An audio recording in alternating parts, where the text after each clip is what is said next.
Una rodilla. Uy, esperen que pongo más fuerte porque no escucho nada. Ahí está. Bien. Bueno, vemos una rodilla.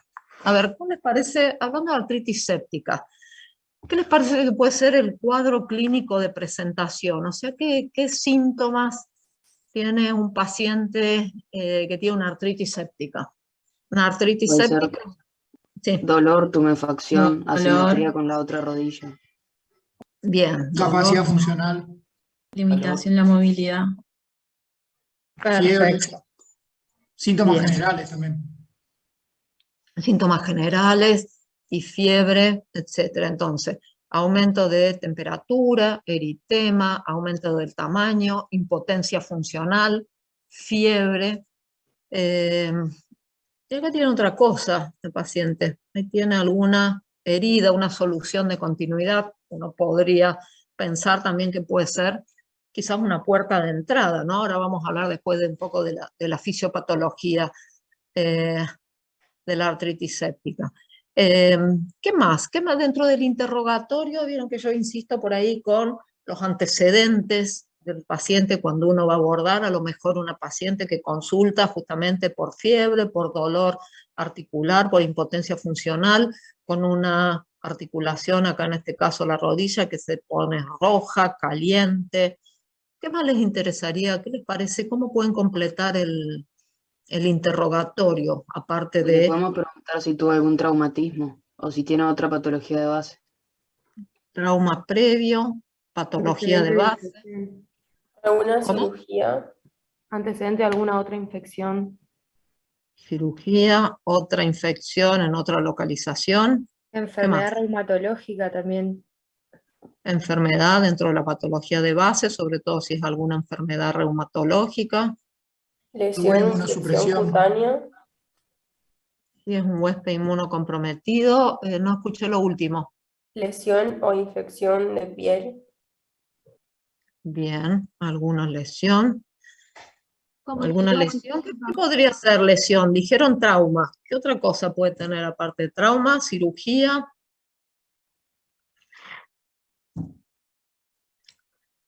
Infección de piel y parte blanda. Infección de piel y partes blandas. Por ahí si tuvo alguna mordedura, por ejemplo, en algún sitio cercano a la localización. Entonces uno ya va pensando y fíjense que acaban pensando en si tiene algún factor predisponente, o sea, su interrogatorio va a ir dirigido a si tiene un factor predisponente. Si tiene, uno puede ir pensando en la fisiopatología también, porque en cuanto al interrogatorio, ¿cuál les parece que es la fisiopatología de una artritis séptica? ¿O cuáles pueden ser? Hematógena. Por vía hematógena. Bien. ¿Qué más? Por contigüidad. ¿Por contigüidad? ¿O por invasión directa? Perfecto. Entonces, fíjense, todo lo que ustedes preguntaron, si tuvo trauma previo, si tuvo una cirugía, o si tiene algún antecedente por ahí para pensar que tenga algún otro foco a distancia y que por vía hematógena llegó ahí. Entonces, todo eso va a ir nuestro interrogatorio dirigido. ¿Qué más le podemos preguntar? Si ustedes están pensando en una patología de base, en una enfermedad reumatológica. Si toma medicación. ¿Sí? ¿Y qué medicación podría ser? Corticoides. Si toma corticoides y que entonces sea una determinada cantidad de tiempo y de dosis que consideremos un paciente inmunocomprometido. ¿Qué más? ¿Fármacos para la diabetes? Bien, si toma algo para diabetes, para ver la patología de base. Si tiene artritis reumatoide o gota. Bien.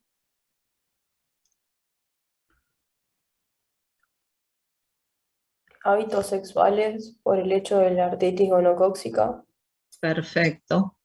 Entonces le vamos a preguntar, fíjense ya toda la información mientras en su cabecita van haciendo una elucubración de la probable fisiopatología, del probable factor de riesgo que puede tener para tener un compromiso articular. Y en el examen físico, ¿qué les parece? Porque uno en general, vamos a hacer un examen físico y habitualmente uno deja la parte más compleja, o sea, sabemos que probablemente con el examen físico de la rodilla le produzcamos dolor al paciente, entonces en general uno, la parte más sustanciosa del examen físico por ahí la deja al último, ¿no? Porque si empieza por lo más agresivo que le va a producir dolor, después nos cuesta un poco seguir con el resto, ¿no? ¿Qué les parece importante? Si la fisiopatología más frecuente es por vía hematógena, ¿en qué harían hincapié en su examen físico? Aparte de los signos vitales, por supuesto. Buscar otro foco. Buscar otro foco, bien. Como ustedes dijeron, puede ser una infección de piel y partes blandas, puede ser una neumonía, puede ser si tiene colocado algún catéter. ¿Qué más? Entonces, búsqueda de foco en el examen físico. O de otra puerta de entrada. Búsqueda de foco o puerta de entrada. ¿Qué más? Adenopatías. Adenopatías.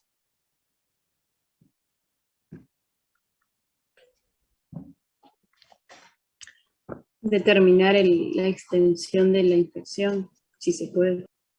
Bien, perfecto. Otra importante es ver que no tenga otra articulación comprometida, porque la artritis séptica generalmente es monoarticular. Bien, perfecto. Pero hay un pequeño porcentaje que por ahí puede ser poliarticular, y cuando hay compromiso poliarticular, sobre todo también hay un montón de otros diagnósticos diferenciales que nos planteamos. Entonces, definir si estamos frente a una monoartritis, una oligoartritis o una poliartritis. Ustedes nos rotaron por reumato todavía, pero ¿cuándo se le dice que es poliartritis, oligoartritis? ¿No es entre 2 a 4 articulaciones? 2 a 4 articulaciones, bien. Entonces ahí también uno tiene que ir tratando de ir ensamblando en su cabecita lo que el paciente relata, lo que uno va viendo, va buscando en un examen físico algunos indicios de esta probable fisiopatología. Si decimos que es por vía hematógena, por ahí vamos a plantear si puede ser una infección endovascular. Entonces vamos a hacer hincapié si aparte de este foco infeccioso bien evidente, si tenemos signos de embolización periférica, a lo mejor en las manos, en las uñas, en las conjuntivas. Podemos ocultarle, ver si tiene soplo o alguna valvulopatía predisponente o una valvulopatía actual que nos haga sospechar por ahí algún foco endovascular. Bien, entonces vamos completando nosotros, y la idea es que uno siempre en la práctica va a tratar de ensamblar lo que el paciente relata, lo que uno ve, lo que uno trata de buscar para ir acercándose un poco al diagnóstico. Entonces nuestra anamnesis, lo que ustedes dijeron, vamos a orientar sobre compromiso sistémico, vamos a investigar factores de riesgo, o sea, todo lo que ustedes dijeron, la patología de base, si tiene enfermedad reumática, si tiene hábitos sexuales de riesgo, para pensar en gonococo, si tuvo una cirugía, si tuvo un trauma, si tuvo otra puerta de entrada, si tiene un foco a distancia, si el cuadro es mono o poliarticular. Vamos a orientar en nuestra anamnesis sobre una probable fisiopatología, y podemos orientar sobre probables agentes etiológicos según la epidemiología o los antecedentes que tenga el paciente. Y después específico, en este caso en la rodilla, ¿qué buscarían en el examen físico? El signo de la tecla, capaz. El signo de la tecla, bien, para ver si hay hidrartrosis y el líquido articular, que habitualmente hay unos pocos mililitros de líquido articular, si eso está aumentado, o por ahí uno va planteando en su cabeza otros diagnósticos diferenciales, ¿no? ¿Será solo una infección de piel y partes blandas? ¿O realmente tendrá una artritis séptica? ¿O tendrá una bursitis? O sea, una colección de las otras partes blandas, de la bursa que tiene en la articulación, y para eso uno tiene que tener medianamente presente la anatomía de la rodilla. O es una tendinitis con eritema en la piel, entonces el signo de la tecla por ahí es bastante importante en el caso de la rodilla para ver si tiene líquido. No todas las articulaciones son tan fáciles por ahí de abordar desde el punto de vista semiológico como la rodilla, ¿no? La artritis séptica de cadera, uno lo que va a tener sobre todo es limitación en los movimientos de la cadera, en la flexión, en la extensión, o en la aducción o abducción, pero es difícil desde el punto de vista semiológico determinar si tiene aumento del líquido intraarticular, ¿sí? Pero hay otras articulaciones que son más fáciles de abordar. Y si el cuadro fuera, dijeron ustedes, ¿no? Lo dijeron ustedes, la gran mayoría de las artritis sépticas son monoarticulares. Prácticamente el 90% de la artritis séptica, o sea, una inflamación articular con aumento del líquido y con presencia de microorganismos adentro de la articulación, la mayoría son monoarticulares.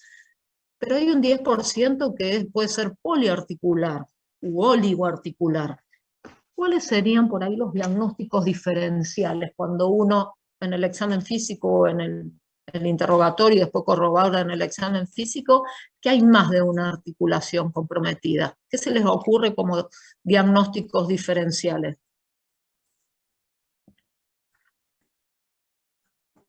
Artritis reumatoide, por ejemplo. Una artritis reumatoidea, artritis reactiva. Bien, ¿reactiva qué?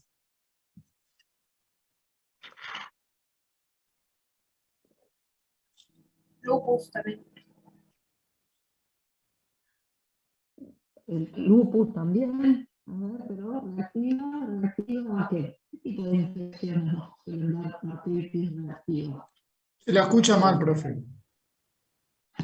¿Qué tipo de infección? Ahí está. ¿Qué tipo de infección? ¿Abdominal o genitourinaria? Bien. Enteral, genitourinaria. ¿Qué más? Un cuadro de vía aérea superior. Bien, un cuadro. El cuadro de vía aérea superior, y sobre todo si tuviera una faringitis. ¿Qué nos hace pensar? Uno empieza a interrogar y tuvo una faringitis, a lo mejor una faringoamigdalitis con placas hace unos días o una semana. Una estreptocócica.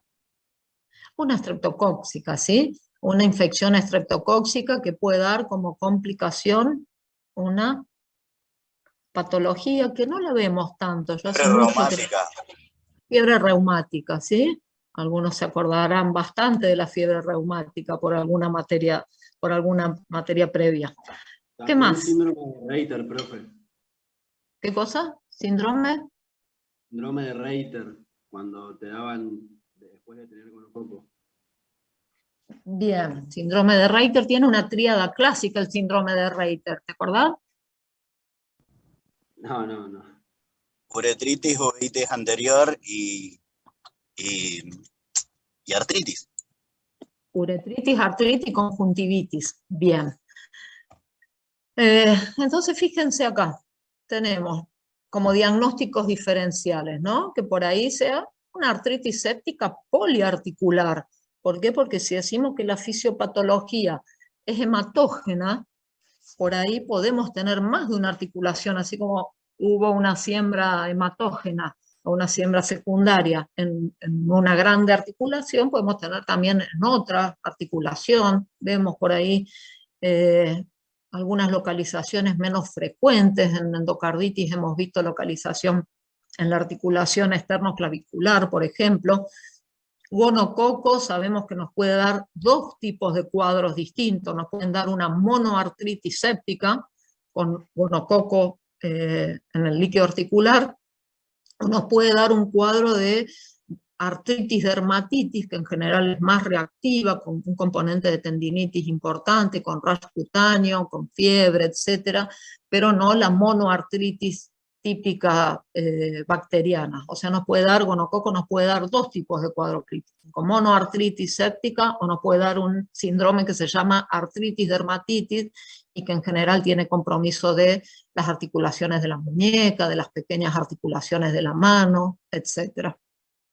La endocarditis infecciosa, si sabemos que la fisiopatología más frecuente es la hematógena, o sea, puede ser por una bacteriemia transitoria de algún foco infeccioso distante, o puede ser una bacteriemia persistente, como puede ser un foco endovascular, una endocarditis infecciosa.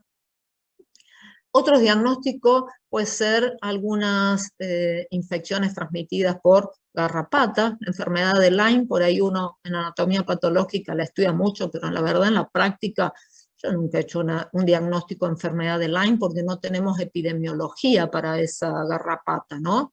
El agente etiológico es Borrelia burgdorferi, pero por ejemplo en Estados Unidos es un diagnóstico diferencial que está generalmente a la cabeza.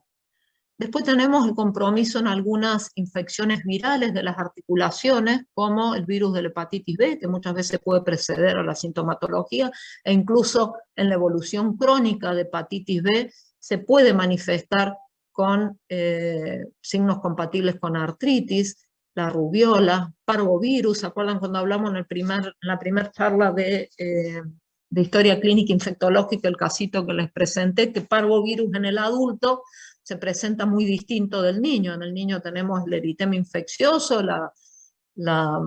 el eritema como abofeteado y el rash que se autolimita en pocos días. En cambio en el adulto da mucho compromiso articular, sobre todo en las pequeñas articulaciones que duelen sobre todo a la mañana y que van y vienen, aparecen o desaparecen. Podemos tener artritis en el contexto de VIH y de los arbovirus, ¿sí? ¿Se acuerdan cuáles son los arbovirus? Son virus transmitidos por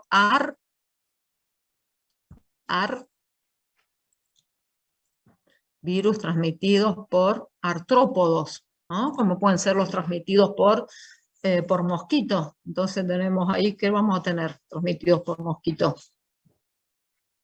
Dengue, Zika, Dengue, Zika, Chikungunya. chikungunya. Bien.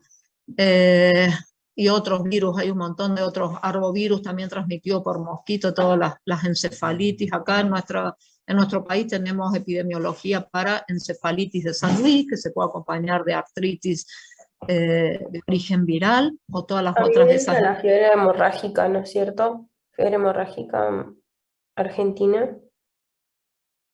Hay un consenso subido en el entorno que está como arbovirosis y entra también todo lo que es lepto, antivirus, etc. No sé si eso está bien, pero entraban todos, digamos, lo que son enfermedades endémicas. Sí, pero por ejemplo, la leptospirosis no se transmite por un virus, por Claro. un mosquito. Claro, Se pero transmite- entraban todos, digamos, por eso te pregunto, me saco la duda ya que estamos. Claro. No todos son arbovirosis. De hecho, Claro. la leptospirosis es una bacteria. Claro, por Después eso te tenemos, pregunto. ustedes dijeron artritis reactiva. Alguien dijo artritis reactiva o postinfecciosa, enfermedad entérica o urogenital, ¿sí? Que puede ser salmonella, shigella, campylobacter, yersinia. Ustedes dijeron enfermedad entérica, ¿no? O urogenital, y la característica que tienen estos que por ahí tienen el HLA-B27 positivo en el 90% de los casos. Eso también lo van a ver seguramente en reumatología. Tenemos la fiebre reumática en los pacientes con antecedentes de infección por estreptococo o beta hemolítico del grupo A. Es más frecuente en niños, en los niños más compromiso cardíaco, en los adultos da más una artritis migratoria o sumatoria que entra dentro de los diagnósticos diferenciales. Después tenemos algunas artritis de enfermedad inflamatoria intestinal, como es la enfermedad de Whipple. Whipple es una enfermedad, no sé si poco frecuente o que la buscamos poco en realidad, por una bacteria que se llama Troferina whippeli, que tiene un cuadro clínico muy específico y muy variado, entra dentro de los diagnósticos diferenciales de lo que se les ocurra, de artritis, de enteritis, de meningitis crónica. La verdad que es una enfermedad con una clínica muy variada y muy inespecífica, algunas artritis enteropáctica, como puede ser en una patología que se llama colitis colágena o la colitis eosinofílica, la artritis reumatoidea, que ahí tenemos la del adulto, y la enfermedad de Still, que es la artritis reumatoidea juvenil. La enfermedad de Still se caracteriza porque tiene episodios así de fiebre muy alta, rash cutáneo, inflamación importante de la articulación, y por ahí uno lo va a ver al paciente al otro día y está bien, y después vuelve a tener otro brote, digamos, sintomatológico, la vasculitis sistémica, el lupus eritematoso sistémico y las artritis inducidas por cristales. Por eso también ustedes dijeron preguntarle si toma alguna medicación. Algo importante es preguntarle si toma algún antigotoso, ¿sí? Colchicina o algo de eso, porque puede ser un paciente que tenga antecedentes de gota. Entonces, fíjense qué rico que es todos nuestros diagnósticos diferenciales cuando uno evalúa un paciente, sobre todo con poliartritis u oligoartritis, ¿no? Cuando es una monoartritis es como un poco más fácil, porque tiene muchísima más posibilidad de que sea una artritis séptica. Entonces, en cuanto a la fisiopatología, que algo ya mencionamos, dijimos, la gran mayoría de las artritis sépticas es por vía, de la artritis séptica bacteriana, es por vía hematógena. Entonces, todo también nuestro examen físico, interrogatorio, va a ir dirigido a buscar una fuente de dónde vino esta bacteriemia, ya sea transitoria o persistente, que hizo una siembra metastásica en la rodilla. O puede ser por inoculación directa, ya sea por una inyección intraarticular, por trauma, por cirugía, o por contigüidad, como en el caso de la foto que tenemos una puerta de entrada, ¿no? Un trauma previo con una solución de continuidad, una pequeña úlcera, o si tenemos a lo mejor una infección de piel y partes blandas, o una infección de las partes blandas de la articulación, como puede ser una bursitis, y que por compromiso, por contigüidad, haga una invasión del espacio intraarticular.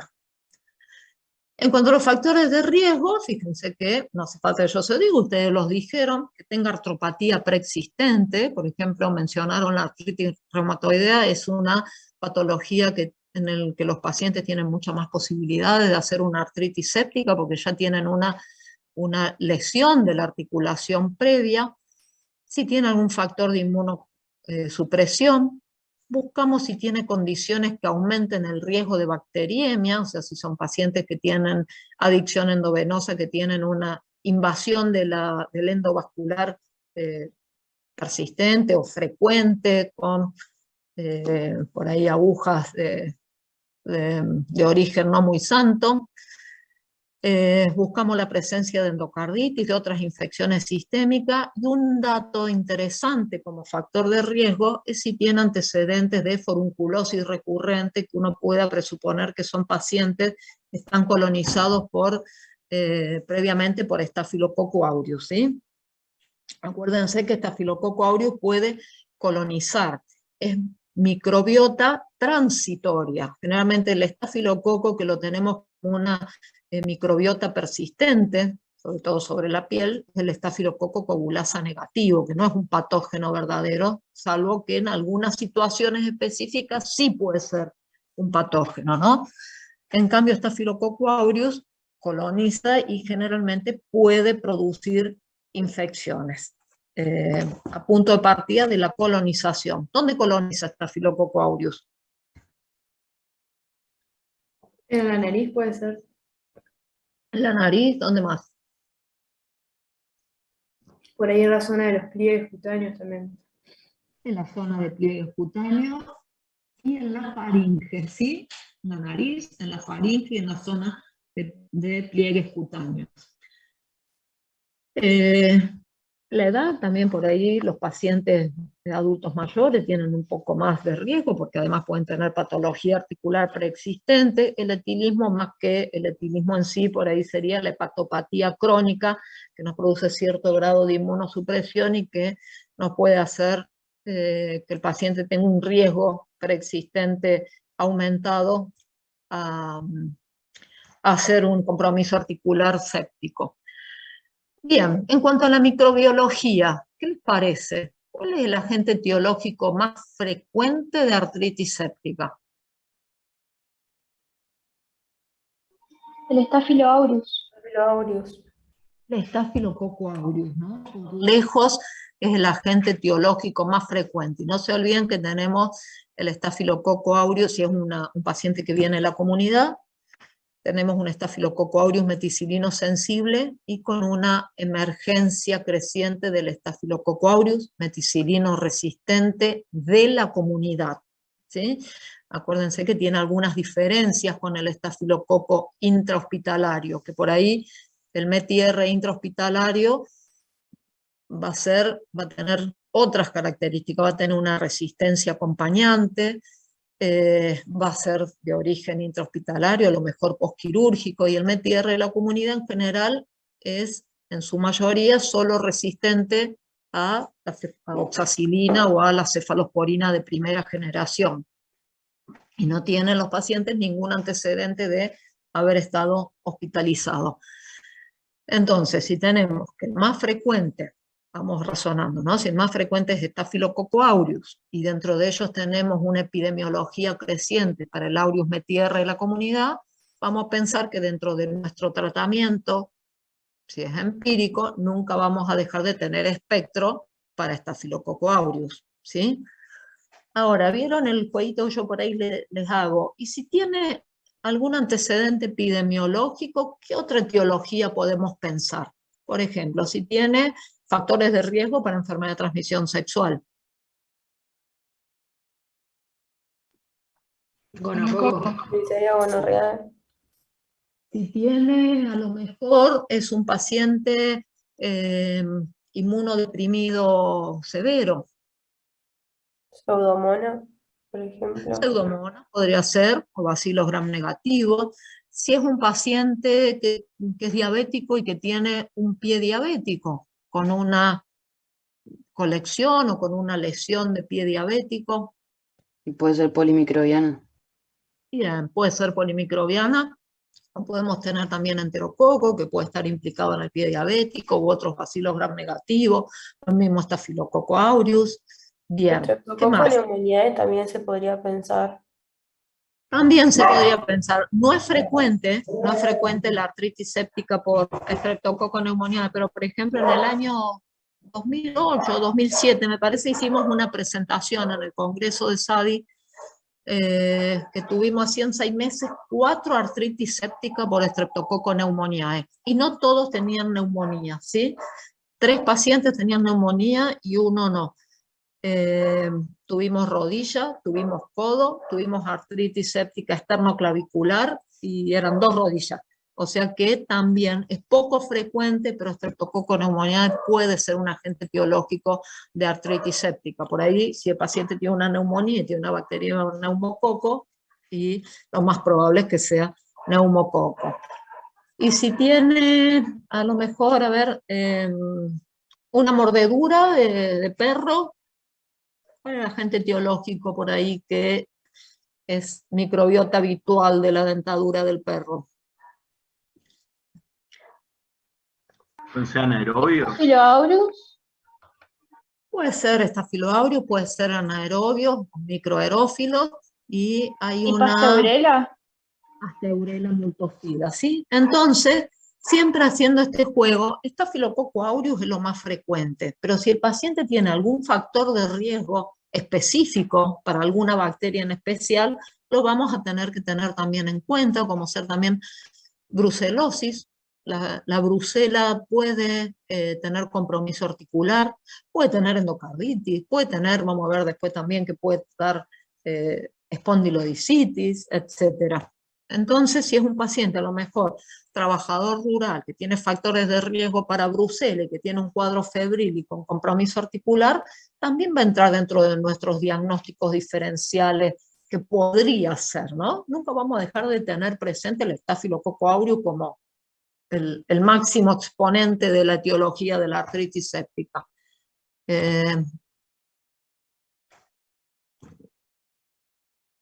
A ver. No sé, bueno, en estas animaciones se ve que me mandé algunas cosas raras. Entonces tenemos Staphylococcus aureus, Estreptobacilo gram negativo, gonococo si tiene factores de riesgo de transmisión sexual, bacilo gram negativo si es un paciente a lo mejor inmunodeprimido, o con pie diabético, o con una lesión traumática sucia, o con un paciente cirrótico, Pseudomonas aeruginosa, como ustedes dijeron, en pacientes ancianos, inmunocomprometidos, adictos endovenosos. Anaerobios, la verdad que anaerobios no es muy frecuente. Yo vi un paciente que tenga presente así últimamente, que tuvo una artritis de las dos rodillas por anaerobios, que era un paciente con una hepatopatía crónica, con una cirrosis, con un score de Child de C, o sea, un cirrótico avanzado. Brucela, si tiene algún factor epidemiológico importante, o en mordeduras, Pasteurella multocida. Entonces, uno, pues, ¿y a qué viene todo esto? Que después en el tratamiento uno se va a plantear, porque generalmente el tratamiento de la artritis séptica de inicio es empírico, ¿no? Salvo que en el examen directo al líquido tengamos ya algún acercamiento diagnóstico, pero si esperamos un cultivo lo vamos a tener a las 48 horas. Y la artritis séptica es una patología que necesitamos un tratamiento rápido, ¿sí? ¿Por qué? Porque si no, ese paciente lo estamos condicionando a que la evolución de esa rodilla y después a la secuela posterior, debido a la artritis séptica, sea compleja. Entonces vamos a tener siempre espectro para Staphylococcus aureus, y si tenemos algún otro factor de riesgo, obviamente vamos a plantearlo quizás en nuestro tratamiento empírico, después lo adecuaremos, ¿no? Pero entonces es importante que evaluemos siempre la epidemiología cuando uno está planteando los diagnósticos diferenciales, en este caso de la etiología. A ver, bueno, las articulaciones afectadas, ¿cuál les parece que son las más afectadas de todas? Rodilla, cadera, Codo, hombro. cadera. Bien, la rodilla siempre es la más... A ver, no sé qué pasa, a ver, lo voy a poner acá. El 90% de las el 90% entonces de artritis séptica son monoartritis, como dijimos recién, pero tenemos un 10% que puede tener oligo o poliartritis. Ahí va a entrar todo nuestro diagnóstico diferencial del cuadrito que les mostré recién. Más de la mitad de rodilla, le sigue en frecuencia cadera, y después tenemos hombro, codo, tobillo, muñeca, sacroilíaca, ¿sí? La articulación sacroilíaca también es poco frecuente, es difícil de hacer el diagnóstico de un compromiso séptico de la articulación sacroilíaca. A veces, muchas de las veces es empírico o por descarte, ¿no? Lo que tenemos a favor, que en general la artritis séptica es bacteriémica.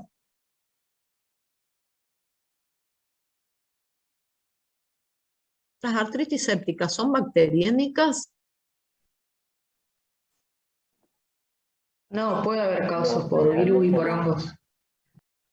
O sea, dijimos que la fisiopatología más frecuente es hematógena, o sea que hay alguna bacteriemia, ya sea transitoria o persistente, y hace siembra metastásica. Pero una vez que está instalada la artritis séptica, la mitad más o menos son bacteriémicas. Y digo la mitad si las metemos a todos los agentes etiológicos en la misma bolsa.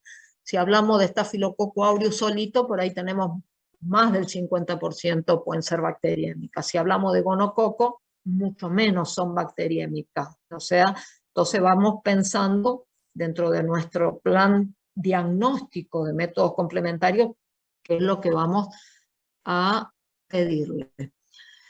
¿Y cuál es el gol estándar del método complementario para el diagnóstico de artritis séptica? ¿No era la artroscopía? El líquido, la biopsia del líquido articular. Al estudio microbiológico del líquido articular. El examen citofísico, químico y microbiológico del líquido articular, ¿sí? El microbiológico nos va a servir para la etiología, pero en un principio, hasta que tengamos el resultado de un cultivo, muchas veces uno se va a guiar por el examen del líquido articular. Entonces acá el gol estándar para el diagnóstico es el líquido articular. ¿Y qué le pedirían a un líquido? Si ustedes tienen este paciente de la rodilla, se hace una artrocentesis o una punción de rodilla, ¿qué le pedimos a ese líquido? ¿No? Lo vamos a mandar a analizar, y ¿qué vamos a? Así como el líquido cefalorraquídeo, vimos que lo más importante era la glucosa, una vez también el recuento celular, las proteínas. ¿Qué les parece en el líquido articular? ¿Qué le También se pedimos? piden proteínas, glucosa, el cultivo. Proteína, glucosa, cultivo, proteínas, glucosa, cultivo, ¿qué más? Glóbulos blancos y La los celularidad. polimorfonucleares también decía que era importante. Perfecto, la celularidad y el recuento diferencial de las células. Bien, ¿algo más le podemos pedir? Ya lo sacamos, lo tenemos al líquido, no lo vamos a estar punzando a cada rato. ¿Qué más le podemos hacer al líquido? Ver lo que es la claridad, si es turbio, purulento o cerohemático. Bien, si es hemático, porque bueno, no mencionamos hasta ahora, pero uno de los diagnósticos diferenciales es la presencia de hemartrosis, que tenga sangre, a lo mejor de un paciente que tiene alguna coagulopatía y nosotros no sabemos y nos punzamos y nos encontramos con sangre. Entonces ahí nuestra elucubración diagnóstica pasa para otro lado. A lo mejor si tiene sangre, si uno punza y saca un líquido hemático. Profe, ¿se le puede pedir microscopía con luz para ver si hay microcristales? No se le puede pedir, se le debe pedir. Entonces le vamos a agregar el estudio de cristales también, porque nos va a ser O muy sea, ¿sí útil. o sí se le pide a todos o no? ¿O depende del paciente?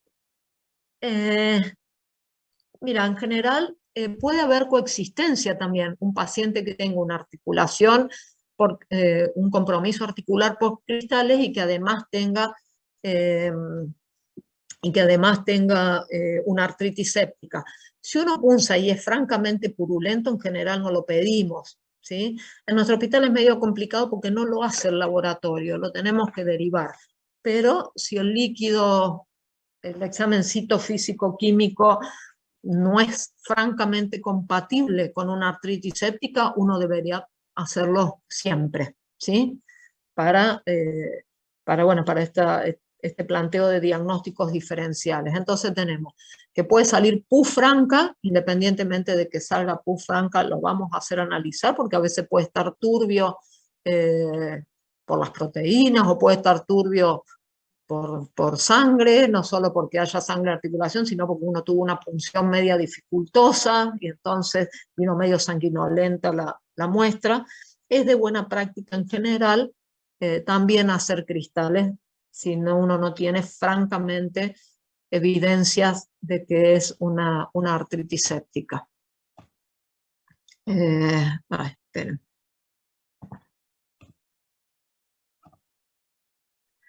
Entonces, ahora, ustedes dijeron recuento celular con fórmulas, proteína, glucosa, examen microbiológico, dijeron cultivo, le vamos a agregar también un examen de Gram, ¿no? Un examen directo con coloración de Gram, y la presencia de cristales. Para artritis séptica, de todo eso, ¿no les parece que nos puede brindar un poquito más de especificidad si estamos frente a una artritis séptica? ¿Cuál de esos elementos es el que uno jerarquiza? Vieron que en líquido cefalorraquídeo uno jerarquiza la glucosa, en líquido pleural, lo habrán visto en neumonología, para hacer los criterios de Light, uno prioriza la LDH y las proteínas. Para el líquido acítico, uno prioriza el GASA. Para cada líquido, por ahí uno tiene cuál es el elemento que le brinda mayor rédito. En el caso de artritis séptica, ¿cuál es el elemento que nos brinda mayor rédito para nuestro diagnóstico de artritis séptica?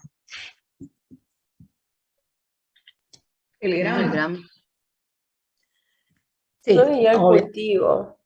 Gram, pero yo me refería, ahora vamos a hablar de los estudios microbiológicos, pero en cuanto a células, proteínas o glucosa. ¿El recuento de células. leucocitos? Glóbulos blancos.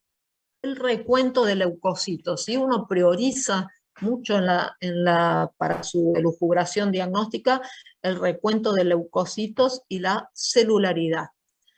Fíjense que el recuento de leucocitos, si uno tiene 50.000 leucocitos en el líquido en el líquido articular, y sobre todo con predominio neutrófilos, tenemos una especificidad del 90% de que estamos frente a una artritis séptica. Entonces, ¿cuánto es el punto de corte para decir que los recuentos de leucocitos nos orientan con mayor especificidad al diagnóstico de artritis séptica? Y con 50.000 leucocitos por milímetro cúbico tenemos una alta especificidad para decir que estamos probablemente frente a una artritis séptica. Después lo vamos a confirmar, pero como pretest y para la decisión nosotros de empezar tratamiento antibiótico o no para una artritis séptica. Hay alguna bibliografía que puede ser que lean que dice el punto de corte 30.000 o 40.000, también puede ser, pero a medida que vamos bajando en este punto de corte, la especificidad también nos va bajando un poquito, ¿sí? Vamos a tener más sensibilidad, o sea, más posibilidades de que no se nos escape ningún diagnóstico de artritis séptica, pero en la medida que bajamos nuestro punto de corte de leucocitos por milímetro cúbico, vamos perdiendo un poquito de especificidad. Y fíjense que el tener un 90% de predominio de polimorfonucleares tiene una especificidad del 80% para decir que tenemos un 80% de estar presente frente a una artritis séptica. La glucosa en general, ¿cómo les parece que va a estar en una artritis séptica? Baja. Baja. Pero ojo, porque a veces la artritis reumatoidea también nos puede dar unas cifras de glucosa baja. ¿Y las proteínas cómo esperarían que estén? Bajas. Normales. Generalmente están altas, pero es poco específico. Al ser poco específico, que la glucosa esté normal, un poquito alta, un poquito baja, la proteína normal, un poquito alta, un poquito baja, no nos ayuda demasiado para el diagnóstico. Acá lo que ustedes me preguntaron de hacer cristales, generalmente la recomendación es, sí, salvo que si es francamente purulento es difícil hacer cristales, por eso en general tampoco lo hacemos. Su presencia, que haya cristales, no descarta artritis séptica porque podemos tener una patología preexistente de una artropatía por cristales que además se nos infectó, que además tenemos una artritis séptica. Y ahora sí pasamos a lo que ustedes dijeron, los estudios de microbiología. El Gram. ¿Qué les parece? ¿Es sensible el examen de Gram? O sea, si yo saco una muestra de líquido articular, le hacemos una tinción de Gram y el microbiólogo lo ve al microscopio. Vamos a ver, siempre aún siendo artritis séptica, vamos a ver siempre bacterias. No, no es muy sensible, pero es muy específico. Claro, exactamente. Si tenemos las bacterias, es confirmatorio de una artritis séptica, ¿no? Obviamente tomada en estas condiciones, tomada una muestra como corresponde, con técnica séptica, etc. Entonces, el examen de Gram, la mitad va a ser positivo, también, vuelvo a decir lo mismo, si metemos todos los agentes etiológicos productores de artritis séptica. Ahora, si es Staphylococcus aureus, en general el examen de Gram es un poquito más sensible, porque generalmente tenemos más posibilidad de verlo en el examen directo, que lo vamos a ver como cocos Gram positivos. Y la especificidad obviamente es alta en el examen de Gram. Vemos bacteria, es diagnóstico de artritis séptica.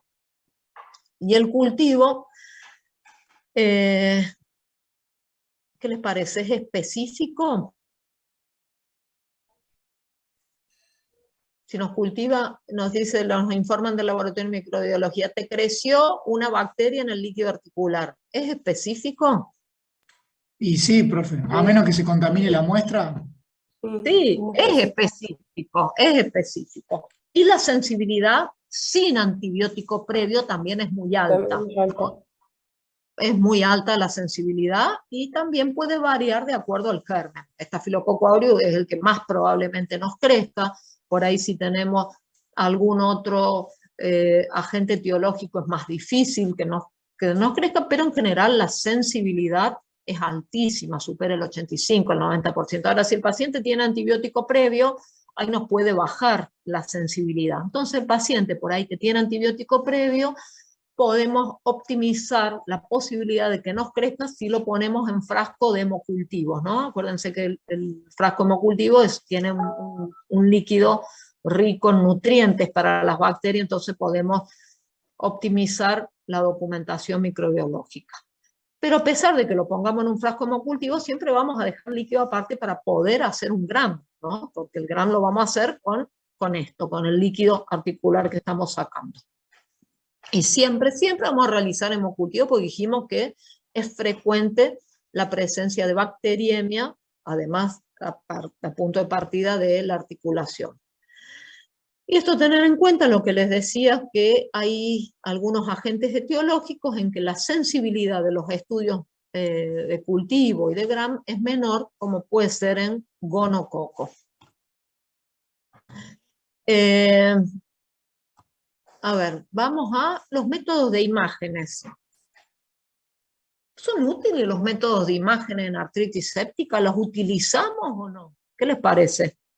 Sobre todo para evaluar complicaciones, por ejemplo, una osteomielitis. Bien, a ver, la radiografía, ¿nos sirve para una artritis séptica? ¿O para qué nos puede servir? Te muestra para descartar otras patologías y también te puede mostrar inflamación.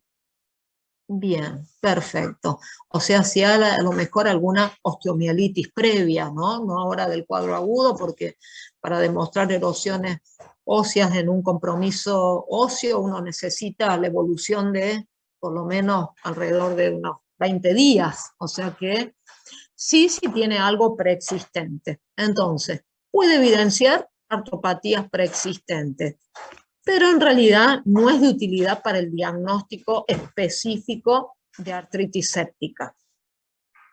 A ver, ¿qué más? La eco, ¿para qué nos puede servir? ¿O cuándo podríamos pedir una ecografía? Para guiar la biopsia. ¿Cómo? No escuché, perdón. Cuando tenés que pulsar para tomar la muestra, por ejemplo, puedes guiarte por ecografía. Bien, nos puede servir para guiar la artrocentesis. Sí. A ver el aumento del volumen del líquido articular. Perfecto, muchas veces uno tiene duda, ¿no? En el examen físico de la rodilla, tiene tecla, no tiene tecla, tiene aumento del líquido, y es una rodilla accesible a la semiología, o en cadera, que no tenemos mucha accesibilidad para ver una maniobra semiológica para evidenciar el aumento del líquido articular. Entonces nos puede ayudar para evidenciar el aumento del líquido articular, si hay engrosamiento o compromiso de la membrana sinovial, y para guiar la punción-aspiración. Perfecto. La tomografía, ¿tiene algún rol en artritis séptica?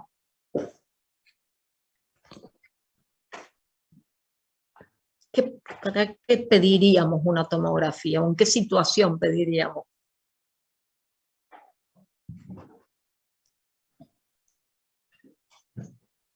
Más que nada vamos a ver infección de tejidos blandos o derrame articular. Bien, también nos sirve entonces para evaluar, cuantificar el derrame articular, las artropatías preexistentes también. Por ahí si hay una osteomielitis incipiente que todavía no ha pasado el tiempo de evolución para evidenciarlo por placa, lo podemos evidenciar con una tomografía, a lo mejor con edema óseo, ¿no? Sensible para detectar erosiones, el derrame articular e infecciones de tejidos blandos. Bien, vienen bien. Y la resonancia. Decía que más que nada se usaban presentaciones subagudas, no en algo agudo, digamos, de comienzo brusco. Entonces nos sirve para aclarar dudas diagnósticas, nos sirve para evaluar la sinovial, ¿no? Si está engrosada, si ya está muy evolucionada el engrosamiento sinovial, que por ahí nos puede condicionar algo en nuestro tratamiento, para evaluar las partes blandas, que es un poco mejor que la tomografía, ¿no? Y a veces para algunas articulaciones específicas, hombro, cadera, sacroileitis, ¿sí? Para artritis séptica postquirúrgica, para evaluar la artritis séptica esternoclavicular, etc. Siempre pedimos imágenes, y no siempre. Hay veces que con la artritis séptica, con el examen del líquido articular y con buena evolución, y vamos a ver por ahí, con el tratamiento adecuado tiene buena evolución y por ahí no es necesario hacer estudios. Pero hay veces que sí, en los pacientes que tienen mala evolución, que tenemos duda diagnóstica, que hay que plantear algo desde el punto de vista terapéutico, ser más agresivo. Bueno, y acá tenemos algunas imágenes, fíjense, esto es una radiografía, acá esto obviamente para mostrar esta erosión, y este compromiso óseo tiene que haber pasado un determinado tiempo. Acá tenemos una ecografía, como dijeron ustedes, que nos puede servir para hacer una punción. Acá lo que vemos es membrana sinovial y la presencia de líquido intraarticular, o para esta articulación de hombro, esta es una resonancia que nos puede servir para evaluar todos los tejidos blandos de la articulación. Bien, ¿hay alguna duda? Entonces vimos clínica, vimos fisiopatología, vimos microbiología, vimos metodología diagnóstica. ¿Cuáles son los pilares en la terapia de una artritis séptica? 1, 2, 3. Drenaje, antibiótico, fisioterapia. Perfecto, drenaje, antibiótico y fisioterapia, ¿sí? Con movilización precoz. Ustedes tienen este power, ¿no? Me parece. Bueno, ¿cómo se drena el líquido? El líquido hay que drenarlo, sí o sí. No se olviden que, aparte de bacterias, lo que tenemos es muchos leucocitos, muchos polimorfonucleares. Y acuérdense que los polimorfonucleares tienen muchos lisosomas que están llenos de proteínas, de lisinas, etcétera, que se liberan al espacio y destruyen, empiezan a destruir el cartílago articular, ¿sí? Y lo que nosotros queremos como objetivo fundamental de esto es salvar la articulación. Salvar la vida del paciente en general, porque dijimos que es una patología bacteriémica. A veces el paciente se puede presentar con sepsis, entonces ahí tenemos otro cuadro clínico, tenemos un paciente con una sepsis con un foco articular, ¿no? Entonces lo que tenemos que hacer para preservar sobre todo la viabilidad de esa articulación es sacar líquido infectado, sacar la mayor cantidad de líquido con glóbulos blancos que nos van a dañar, con sus secreciones nos van a dañar el cartílago articular. ¿Cómo vamos a drenar? Se puede drenar con artrocentesia, o sea, punciones repetidas. ¿Con qué periodicidad?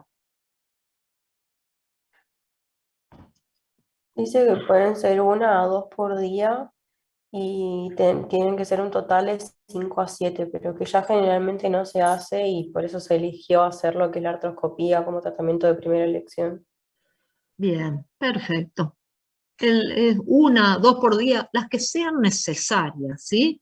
¿Y hasta cuándo? Y generalmente, si uno ya lleva 5, 7, 10 punciones repetidas y tiene que seguir haciendo punciones repetidas, por ahí uno se plantea otro método de drenaje un poco más efectivo, como puede ser una artroscopía. En los grandes centros por ahí de traumatología, donde tienen la posibilidad de artroscopía y tienen personal avesado en artroscopía, y en general por ahí muchos recomiendan, en vez de la artrocentesis repetida, hacer la artroscopía precoz de elección, o sea, como primer tratamiento. Eso está bueno porque uno hace un drenaje un poco más efectivo, puede evaluar la articulación directamente desde adentro, digamos, va a evaluar cómo está la sinovial, eventualmente tomar biopsia de sinovial, también si uno sospecha alguna patología más raras. Vieron que yo por ahí le puse cándida. Hubo hace muchos años un brote con varios casos en el país que tuvieron el origen en Entre Ríos y que se terminaron viendo en el hospital italiano, que tuvieron por un hongo filamentoso. Bueno, ahí hubo algún antecedente específico en el material del tornillo en las artroscopías por cirugía de ligamentos. O sea que los hongos también pueden ser en determinadas situaciones epidemiológicas un agente etiológico, entonces uno por ahí puede plantear hacer una biopsia también para cultivo, si no tenemos un diagnóstico específico con el líquido articular. Y algo que se desaconseja, que a veces por ahí lo hacen, es, le hacen irrigación con antisépticos, con clorexidina o con iodopovidona. Nosotros desde el punto de vista infectológico desaconsejamos esta irrigación con algunos antisépticos, sí con irrigación para hacer toilette de la articulación con solución fisiológica.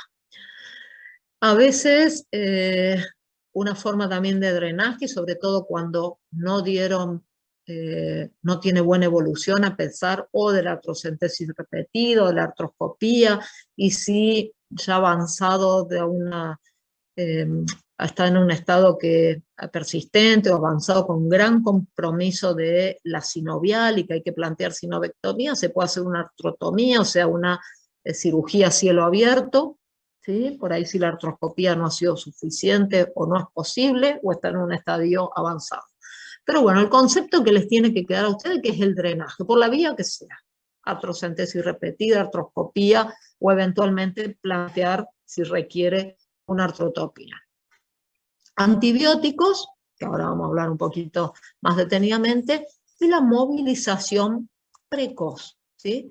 Por lo menos, pero para que sea precoz hay que drenar el líquido, ¿no? Porque si no es sumamente doloroso en el paciente. ¿Qué pasaba en la era preantibiótico? ¿Las artritis sépticas se curaban o no se curaban? ¿No?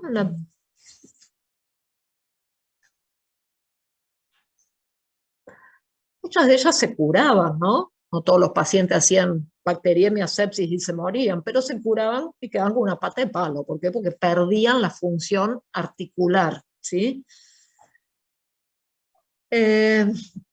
A ver, entonces, vamos a la antibiótico-terapia. Generalmente, la gran mayoría de las veces, el tratamiento antibiótico es empírico, ¿no? Porque los cultivos, salvo que tengamos la suerte de tener en el GRAM algún agente etiológico que nos digan tiene cocos GRAM negativos, entonces uno dice gonococo, más el antecedente de factores de riesgo para ETS, o tiene cocos GRAM positivos en racimo, y uno piensa en Staphylococcus aureus, pero si no tenemos en el GRAM, no tenemos bacterias, y el cultivo nos va a demorar, la gran mayoría de las veces el tratamiento es empírico. Entonces, ¿qué vamos a tener en cuenta para nuestro tratamiento empírico?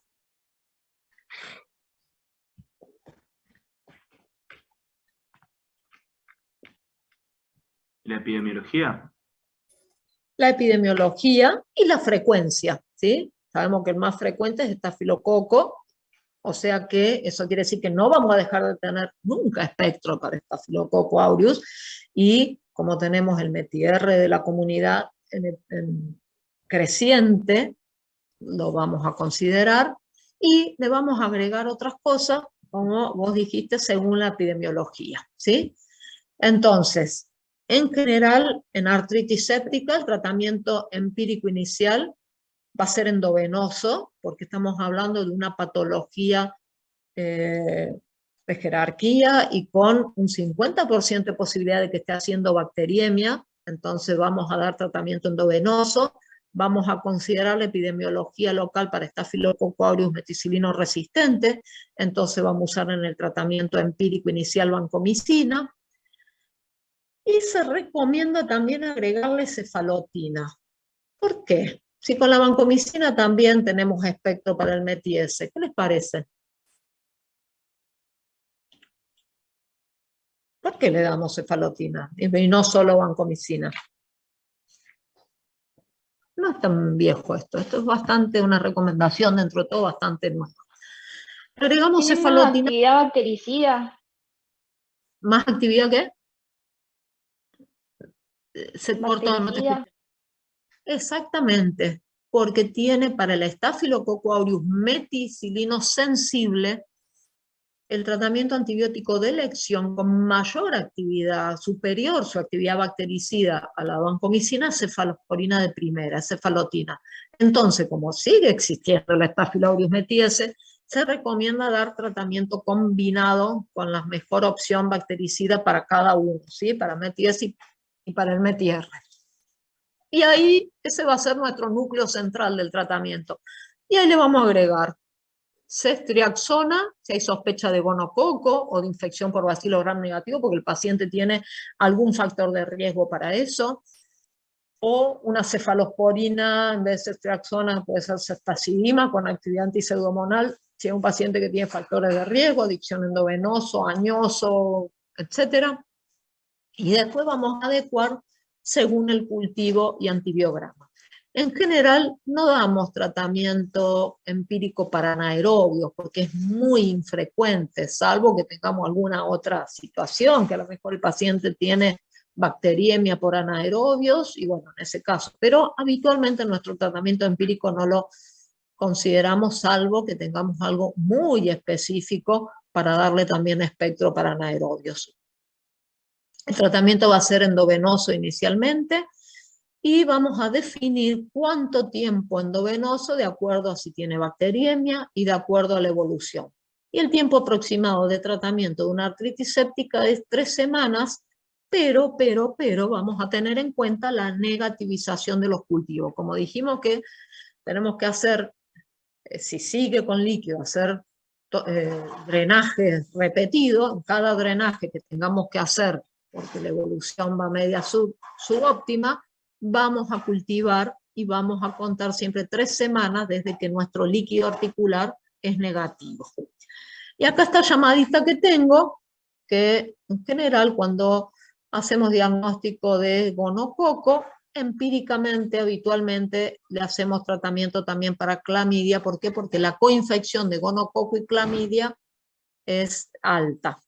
La clamidia no porque pensemos que está en la articulación, sino porque sospechamos una infección genital, una coinfección genital de gonococo clamidia. ¿Sí? ¿Alguna duda?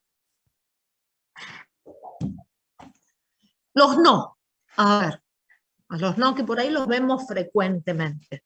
No dar antibiótico antes de la artrocentesis, ¿no? Nosotros tenemos que tratar de hacer rápidamente una artrocentesis y de acuerdo a eso plantear el tratamiento antibiótico. ¿Por qué? Porque si no nos vamos a quedar con la posibilidad de no hacer el diagnóstico etiológico, y dijimos que el tiempo de tratamiento es por lo menos 3 semanas. Entonces hacer un tratamiento de 3 semanas empírico que después no lo podamos adecuar o eventualmente pasar a vía oral cuando estemos en condiciones, nos va a limitar el aspecto terapéutico posterior. No dar antibióticos solo, sin tratamiento de drenaje. Como ustedes dijeron de inicio, después yo se lo mostré, el tratamiento es combinado, es drenaje, antibiótico. Se desaconseja dar antibiótico intraarticular. El antibiótico debe ser sistémico, ¿sí? Ya sea por vía endovenosa inicialmente, después por vía oral, pero que sea sistémico, no local. Se desaconseja el uso de antisépticos en la articulación, en la irrigación, por ejemplo, de la artroscopía. La inmovilización con yeso u otro elemento. Hace muchos años se usaba mucho inmovilizarlo, y lo tenían inmovilizado durante varios días. Después, cuando querías empezar la rehabilitación, es una rodilla que dificultaba mucho más la rehabilitación kinésica, ¿no? Y acuérdense que uno de los objetivos principales en el tratamiento es preservar la función articular. Uno enfatiza, desde el punto de vista infectológico, uno siempre enfatiza la rotación precoz a vía oral. Pero, ojo, tampoco rotarla antes de tiempo. Si tenemos antibiótico que no tiene buena disponibilidad en el tejido articular, si el paciente sigue bacteriémico, si el paciente sigue con cultivo positivo en la articulación, y no, ese paciente no lo vamos a rotar precozmente a vía oral. Y bueno, en la fase, desde el punto de vista de la kinesio, de la rehabilitación kinésica, no soportar peso completo en la fase aguda, sino empezar con movimientos pasivos. Los sí.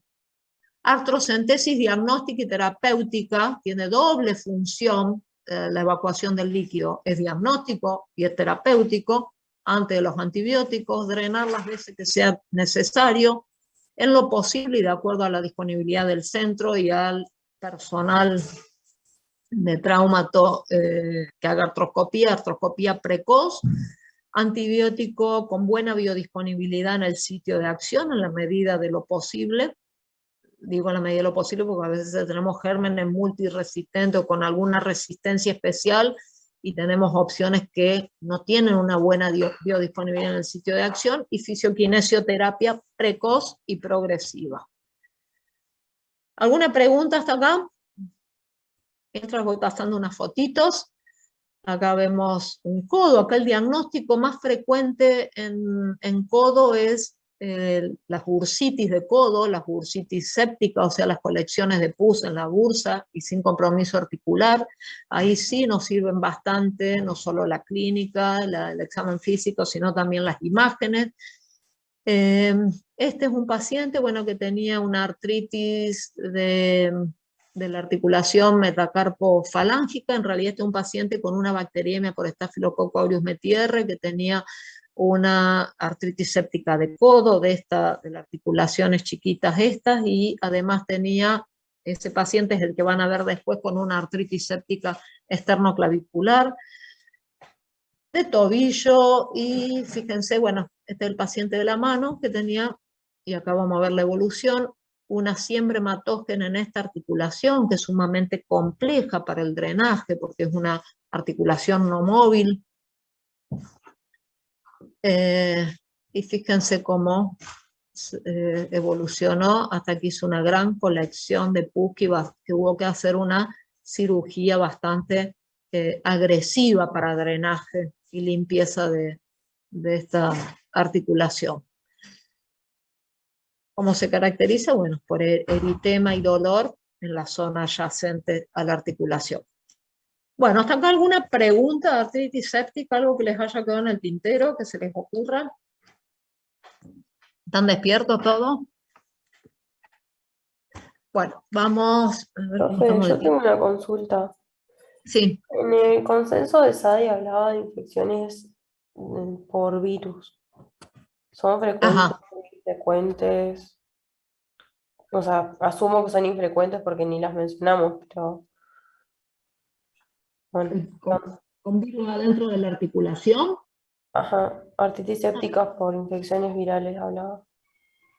Y en realidad es en el contexto de la infección viral, pero no se hace diagnóstico, no se hace cultivo de virus en el líquido articular, ¿sí? Habitualmente uno hace el diagnóstico, digamos, por descarte, porque tiene el diagnóstico de la virosis, o una hepatitis B, o en el contexto de un HIV, o puede invadir el virus. Lo más frecuente es que sean reactivas, ¿sí? Que sean reactivas a determinados cuadros virósicos sistémicos.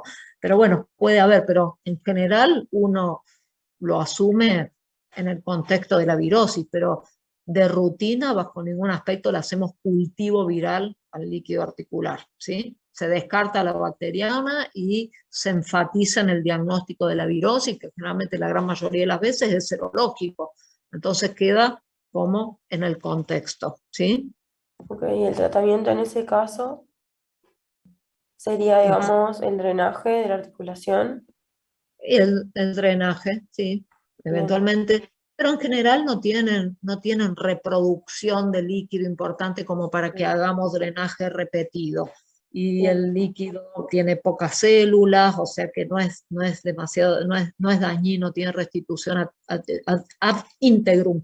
No es como la artritis séptica bacteriana, en que tenés una gran afluencia de polimorfonucleares y se desencadena toda una cascada de inflamación que lesiona el cartílago, ¿sí? La virosis tiene una evolución totalmente distinta, mucho más benigna desde ese punto de vista.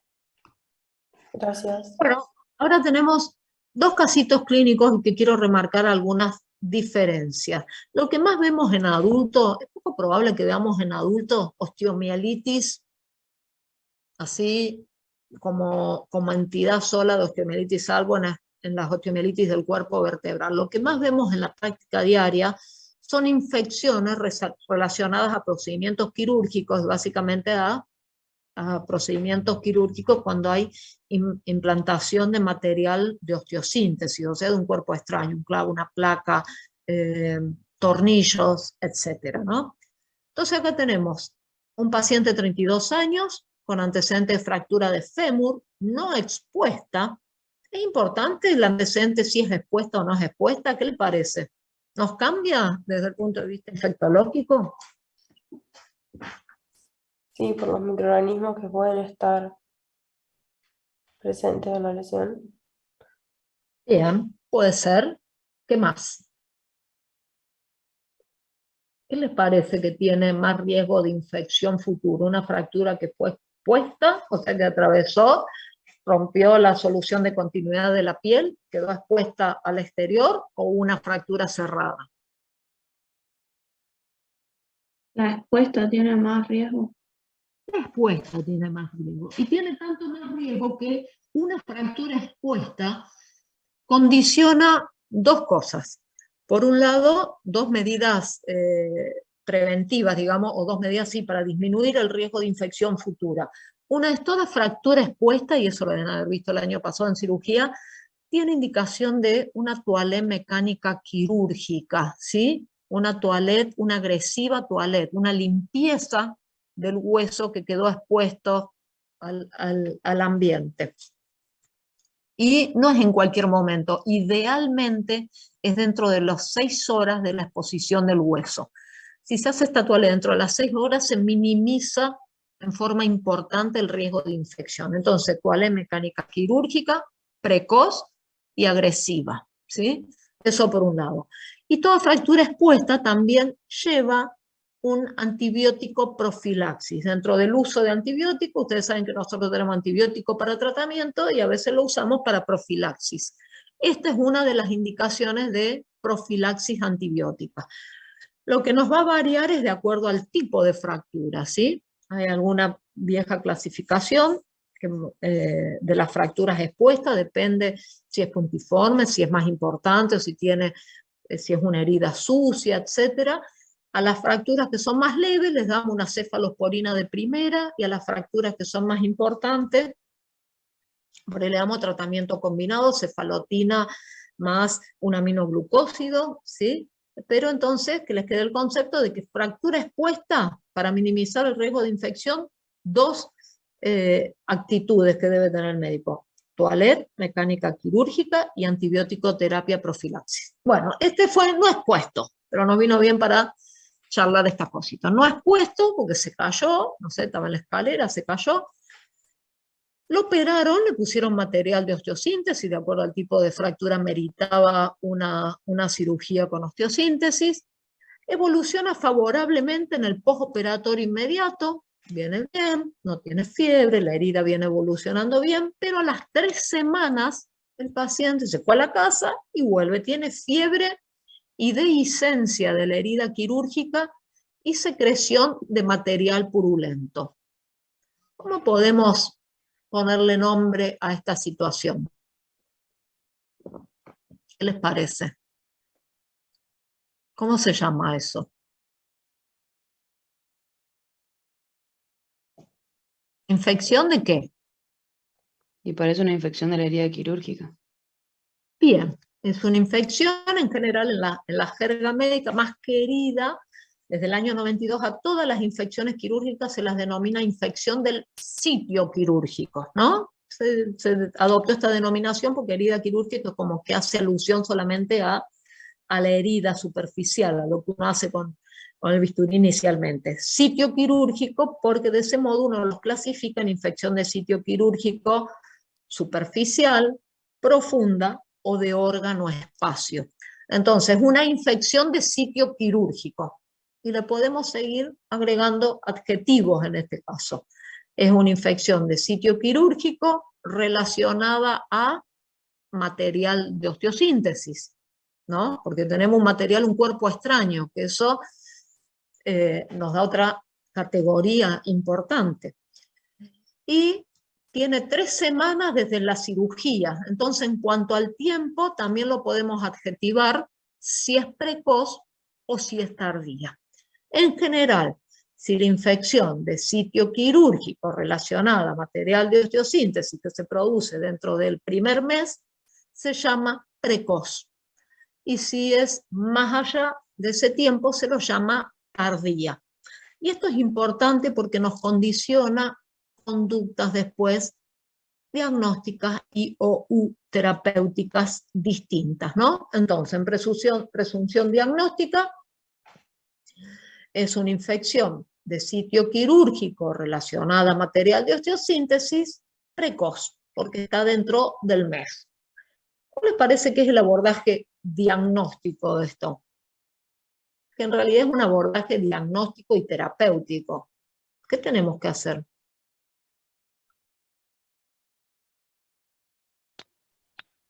Habría que extraer la prótesis. En realidad esa decisión va un poquito de la mano del adjetivo del tiempo de evolución. Por eso les dije, es importante saber si es precoz, si es tardía, porque nos puede cambiar la conducta. En realidad, en estas situaciones, lo que uno, por lo menos desde el punto de vista infectológico, se recomienda es un procedimiento que va a tener una doble función, diagnóstico y terapéutico. ¿Qué quiere decir? Nos condiciona una conducta quirúrgica, ¿sí? Lo ideal es que el traumatólogo realice vuelva a abrir la herida, nos va a servir de diagnóstico para ver si la infección, que en qué plano compromete, si llega a ser órgano-espacio, la gran mayoría puede ser relacionada órgano-espacio, o sea, es el lugar más profundo donde se operó, acá en este caso el hueso, hacer limpieza quirúrgica, terapéutico, entonces diagnóstico, terapéutico, hacer una buena toalé quirúrgica, y la conducta que ustedes dicen, que mencionó el compañero recién, de retirar el material, ¿por qué está relacionado esto si es precoz o si es tardía? Está relacionado a algo inherente a las bacterias, que es la producción de biofilm. ¿Alguien sabe lo que es el biofilm? ¿O biopelícula? ¿Alguien escuchó hablar del biofilm? Tiren algo. Una ¿no? cobertura. ¿Ah? Es una película que se forma sobre el material, el cuerpo extraño y los microorganismos, y que se van sobreponiendo uno encima del otro. Entonces por ahí... Perfecto. Entonces, como que Entonces, se cubren del antibiótico. exactamente, en parte. Es así. Entonces, las bacterias tienen la capacidad por ahí de producir este biofilm o esta biopelícula sobre el material extraño, y las bacterias quedan por ahí por debajo de la biopelícula. Y eso, como dijo la compañera, primero que la biodisponibilidad del antibiótico ahí es baja, porque tenemos una biopelícula como una barrera mecánica y del otro lado tenemos un material inerte, o sea que no llegan bien. Las bacterias que están por debajo de la biopelícula no están en la fase de crecimiento tardío, sino que entran en una fase de meseta, de poca actividad metabólica, y nosotros sabemos que los antibióticos, ¿en qué actúan? Sobre todo en la fase de, ¿vieron la fase de crecimiento bacteriano? Que tenemos una fase de crecimiento logarítmico, ahí actúan, porque tenemos los beta-lactámicos que actúan inhibiendo la formación de pared celular, las quinolonas que actúan inhibiendo la actividad de los ribosomas, ADN girasa, etc. Entonces, como están en meseta, no hay reproducción rápida de las bacterias, entonces los antibióticos también pierden su eficacia porque no está actuando en los mecanismos de reproducción rápida de la bacteria. Entonces tenemos varias contras con respecto a eso. Entonces se supone que cuando es precoz todavía no hay biofilm. Entonces por eso es tan importante la actuación del cirujano en explorar la herida, limpiar, hacer toilette, tomar muestras microbiológicas, ¿sí? De profundidad, preferentemente del hueso adyacente donde está el material de osteosíntesis, o si encuentra material purulento, etcétera, pero preferentemente de hueso, porque lo que tenemos que diagnosticar es la infección de sitio quirúrgico órgano-espacio, y el órgano es el hueso. Sacar muestras, y en general uno empieza habitualmente un tratamiento empírico inicial y después lo adecua de acuerdo a tratamientos, de acuerdo a los cultivos. Por eso es tan importante la toma de muestras. ¿Y con qué lo vamos a tratar? Y eso depende de la epidemiología de cada institución y de lo que nosotros tengamos localmente en nuestra institución, que está produciendo la gran mayoría de las infecciones osteoarticulares. En este momento en nuestra institución tenemos Staphylococcus aureus y tenemos bacilos gram negativos por ahí con algún grado de resistencia, OBLE, etc. Entonces lo tenemos en cuenta para hacer el tratamiento empírico inicial y después adecuarlo. Pasamos a otro caso. Este es un paciente de 29 años con antecedente de fractura expuesta de tibios. Este tiene más riesgo, porque el otro había sido cerrado. Este es expuesto en un accidente vial hace 15 meses, más de un año. Tuvo toalette mecánica quirúrgica post-fractura y después le colocaron un clavo endomedular, que es esto que vemos acá, este material de osteosíntesis, con buena evolución inicialmente, pero hace 2 meses, o sea, casi cuando cumplió el año, presentó dolor, una leve tumefacción, y fíjense acá se le hizo una pequeña tumoración, después se abrió una boquita fistulosa y empezó, drena un poquito de material, se cierra, a los días vuelve a cerrar, etc. Un orificio fistuloso con drenaje intermitente de material cero purulento. En la radiografía de tórax se observa pseudoartrosis. ¿Qué es pseudoartrosis? ¿Alguien sabe? ¿Puede ser que consolidó mal la fractura? Es ausencia Sí. de consolidación.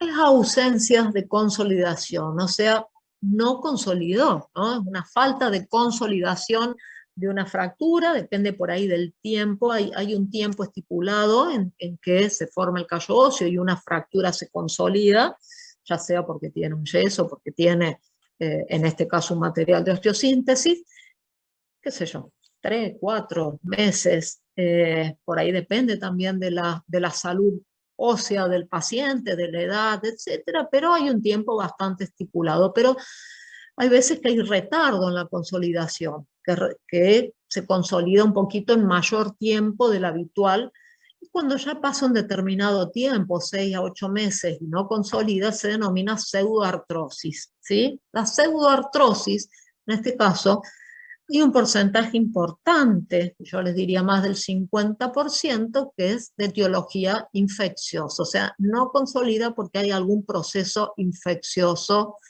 ¿no? Por en este caso medio subclínico, porque recién se manifiesta acá, el paciente por ahí sí se pudo ver si seguía la consulta que no consolidaba y se estaba esperando que consolide a lo mejor como un retardo de consolidación, pero tenemos que no consolidó y además tenemos la presencia de una boca fistulosa. Entonces acá, ¿qué tenemos? ¿Cómo llamamos a esta situación? ¿Qué le cambiamos con respecto a la anterior? Es una infección de sitio quirúrgico relacionada a material de osteosíntesis de presentación tardía, en vez de precoz, tardía. Y además tenemos un elemento más para la infección, que tiene fístula. En general, si hay una fístula, es prácticamente un elemento clínico importantísimo en nuestro diagnóstico de presuponer que tiene una infección profunda en tejido óseo y que en algún momento tardíamente hace una fístula y drena intermitentemente. Y además tenemos otro elemento a favor que nos apoya nuestro diagnóstico, es que la fractura no está consolidando. Entonces, no consolidación y fístula, y prácticamente que por lo menos, después lo confirmaremos, pero desde el punto de vista clínico tenemos con un cierto grado de sensibilidad y de especificidad que tenemos un diagnóstico presuntamente de una infección relacionada a material de osteosíntesis tardía, una osteomielitis relacionada a osteosíntesis, ¿no? El abordaje diagnóstico y muestras microbiológicas, ¿qué les parece? Acá entra en juego más que desde el punto, por supuesto, desde el punto de vista infectológico, pero también traumatológico. O sea, si tenemos una pseudoartrosis que no consolidó, no está resuelto el tema, entonces hay que plantear otro tratamiento ortopédico para fomentar la consolidación. Y a la vez tratamiento infectológico. Entonces tenemos que hacer el diagnóstico. El diagnóstico lo vamos a hacer con biopsias óseas, ¿sí? Necesitamos biopsias de hueso.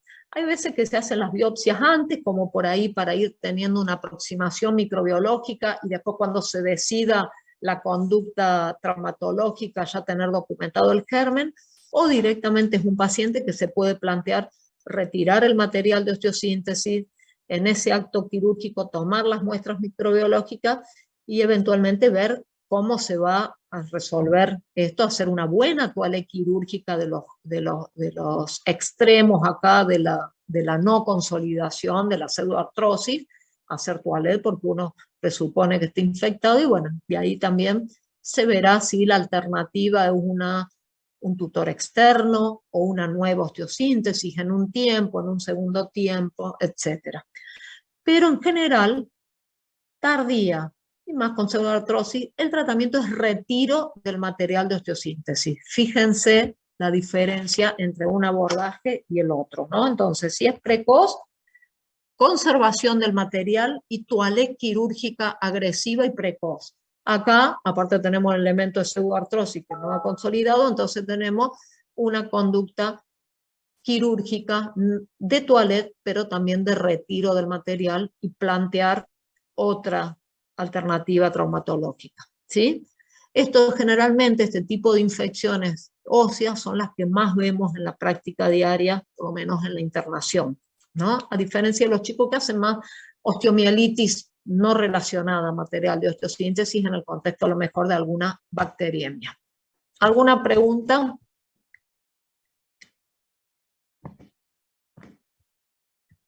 ¿Están todos ahí todavía? ¿Están presentes? ¿Alguno se fue a dormir la siesta? Sí, profe. Profe, esta sería la que se llamaría osteomielitis crónica, ¿no es cierto? Claro, es una osteomielitis crónica. La primera, la infección de sitio quirúrgico órgano-espacio, sería una osteomielitis aguda. La infección de sitio quirúrgico relacionada a osteosíntesis tardía es una osteomielitis crónica. Perfecto, bien pertinente tu pregunta, por ahí no lo dije específicamente. Bueno, vamos ahora, también tiene bastante que ver con el aspecto no solo traumatológico, vamos a ver patología de resorte traumatológico o neuroquirúrgico y de cirugía general, ¿sí? Lumbalgia y fiebre. Ustedes saben que lumbalgia es un motivo de consulta muy frecuente, no solo al especialista traumatológico, sino al clínico, ¿no? Clínica médica tiene una consulta, un volumen de consulta importante por lumbalgia. Fíjense, la prevalencia, metiendo todos los grupos etarios, 70-80% de la población en algún momento de su vida tiene lumbalgia o ha tenido lumbalgia, ¿sí? Mucho más frecuentemente entre los 35 y los 55 años. Bueno, obviamente lo anatómico es entre la última costilla y la zona glútea, y en la mayoría de los casos es autolimitado, o sea que en la gran mayoría de los casos es un padecimiento bastante benigno, digamos, ¿no? Y muchos de ellos relacionados por ahí a contracturas musculares, a temas posicionales, a la postura, etc.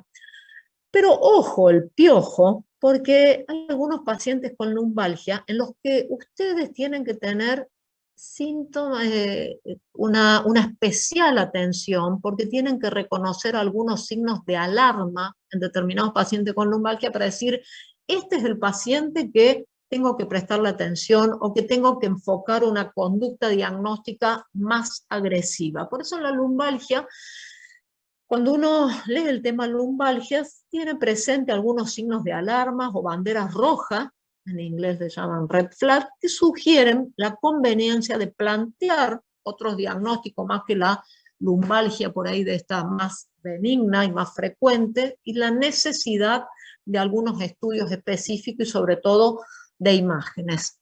¿Cuál les parece que pueden ser esos signos de alerta, de alarma, banderas rojas, que no es solo la lumbalgia y otra cosa más que a nosotros nos tiene que hacer abrir el ojo, el paraguas, nuestro avesamiento clínico, diagnóstico? ¿La fiebre? La fiebre, un paciente que tenga lumbalgia y que además tiene fiebre, ¿sí? Eso es una asociación sintomatológica que nos tiene que alertar. ¿Qué más? Que le duela. Puño percusión positivo. Prueba de la SEC positivo, o sea, evidencia de compromiso radicular. Bien. ¿Qué más? La asociación con síntomas urinarios o con... Sí. Con síntomas Que urinarios, tenga ¿qué tipo de...? parestesia. Que tenga parestesias. Parestesias, bien. ¿Qué tipo de síntomas urinarios? Que tenga Bajo. disuria o que tenga una retención aguda de orina o una incontinencia urinaria. Y podrían ser ambos, porque por ejemplo, lo que es una pielonefritis puede estar asociada o no a síntomas urinarios bajos. Bien, está bien, porque uno dice, está bien, o plantea lumbalgia y fiebre, uno lo primero que piensa es en pielonefritis. Lo único que es por ahí, el diagnóstico es bastante fácil, porque el paciente tiene puño percusión, o si es mujer generalmente tiene antecedente de infección urinaria, o estamos frente a una embarazada. Bien, síntomas urinarios para el diagnóstico de pielonefritis. ¿Qué más? Pero ¿y si tiene un globo vesical? ¿Qué nos está evidenciando? Una retención urinaria. Una retención urinaria. ¿Y por qué podría tener trastorno de esfínteres, músculo liso, sistema nervioso autónomo? Puede estar afectada en la médula. Bien, porque puede tener alguna afección nerviosa. Entonces, signos de alarma, ojo, el paciente que tiene fiebre, habiendo descartado por ahí lo más frecuente de lumbalgia y fiebre, que es una pielonefritis, como dijo la compañera de ustedes, que esté séptico, que tenga un síndrome tóxico, el paciente que tiene antecedentes de neoplasia, porque por ahí podemos estar cursando con alguna lesión metastásica secundaria o con fractura de vértebra o un mieloma múltiple, antecedentes de traumatismo, que tenga además una pérdida de peso inexplicable, o sea, algún compromiso sistémico que lo evidenciemos con pérdida de peso, que sea un paciente adulto mayor, que tenga una retención aguda de orina, ustedes dijeron déficit para paresia, me dijeron, o parestesia, etcétera, o algún otro síntoma neurológico. Bueno, entonces eso por ahí son los pacientes que uno va a tener que tener un ojito clínico un poco más avesado, un poco más cauto, ¿no? De decir, bueno, analgésico y a la casa. ¿Cómo podemos clasificar la lumbalgia? Esto también les va a servir después para cuando cursen reumato, que van a hablar de lumbalgia probablemente. ¿Cómo podemos? Crónica. Mecánica y no mecánica. Mecánica y no mecánica, ¿no? Entonces, dentro de mecánica y no mecánica, uno siempre tiene que tener, cuando se plantea algo, es bueno que en su cabeza tenga alguna clasificación, porque en base a eso uno va a pensar en sus diagnósticos diferenciales, va a orientar su anamnesis, va a orientar su examen físico, ¿no? En la mecánica tenemos enfermedades degenerativas de los discos y las articulaciones, espondilolistesis, que son alteraciones cuando hay deslizamiento de los cuerpos vertebrales unos sobre otros, espondilolisis, hernias de disco, osteoporosis, fracturas, que puede ser con algún antecedente traumático, o pacientes que tienen cifosis o escoliosis severa como enfermedad congénita. Y dentro de la no mecánica, ¿cómo la podemos clasificar? Inflamatoria, Neoplásicas, infecciosa, inflamatorias e infecciosas. Perfecto. Entonces tenemos dentro de la no mecánica que el origen pueden ser neoplasias, ¿sí? Pueden ser como mieloma múltiple o metástasis secundaria. ¿Cuáles son las neoplasias primarias que hacen metástasis secundaria en hueso, en la columna? En el hombre y en la mujer. Próstata puede ser en el hombre. Bien. Próstata en la mujer. ¿Cuál? Me parece que dijiste mama. Escuché una partecita.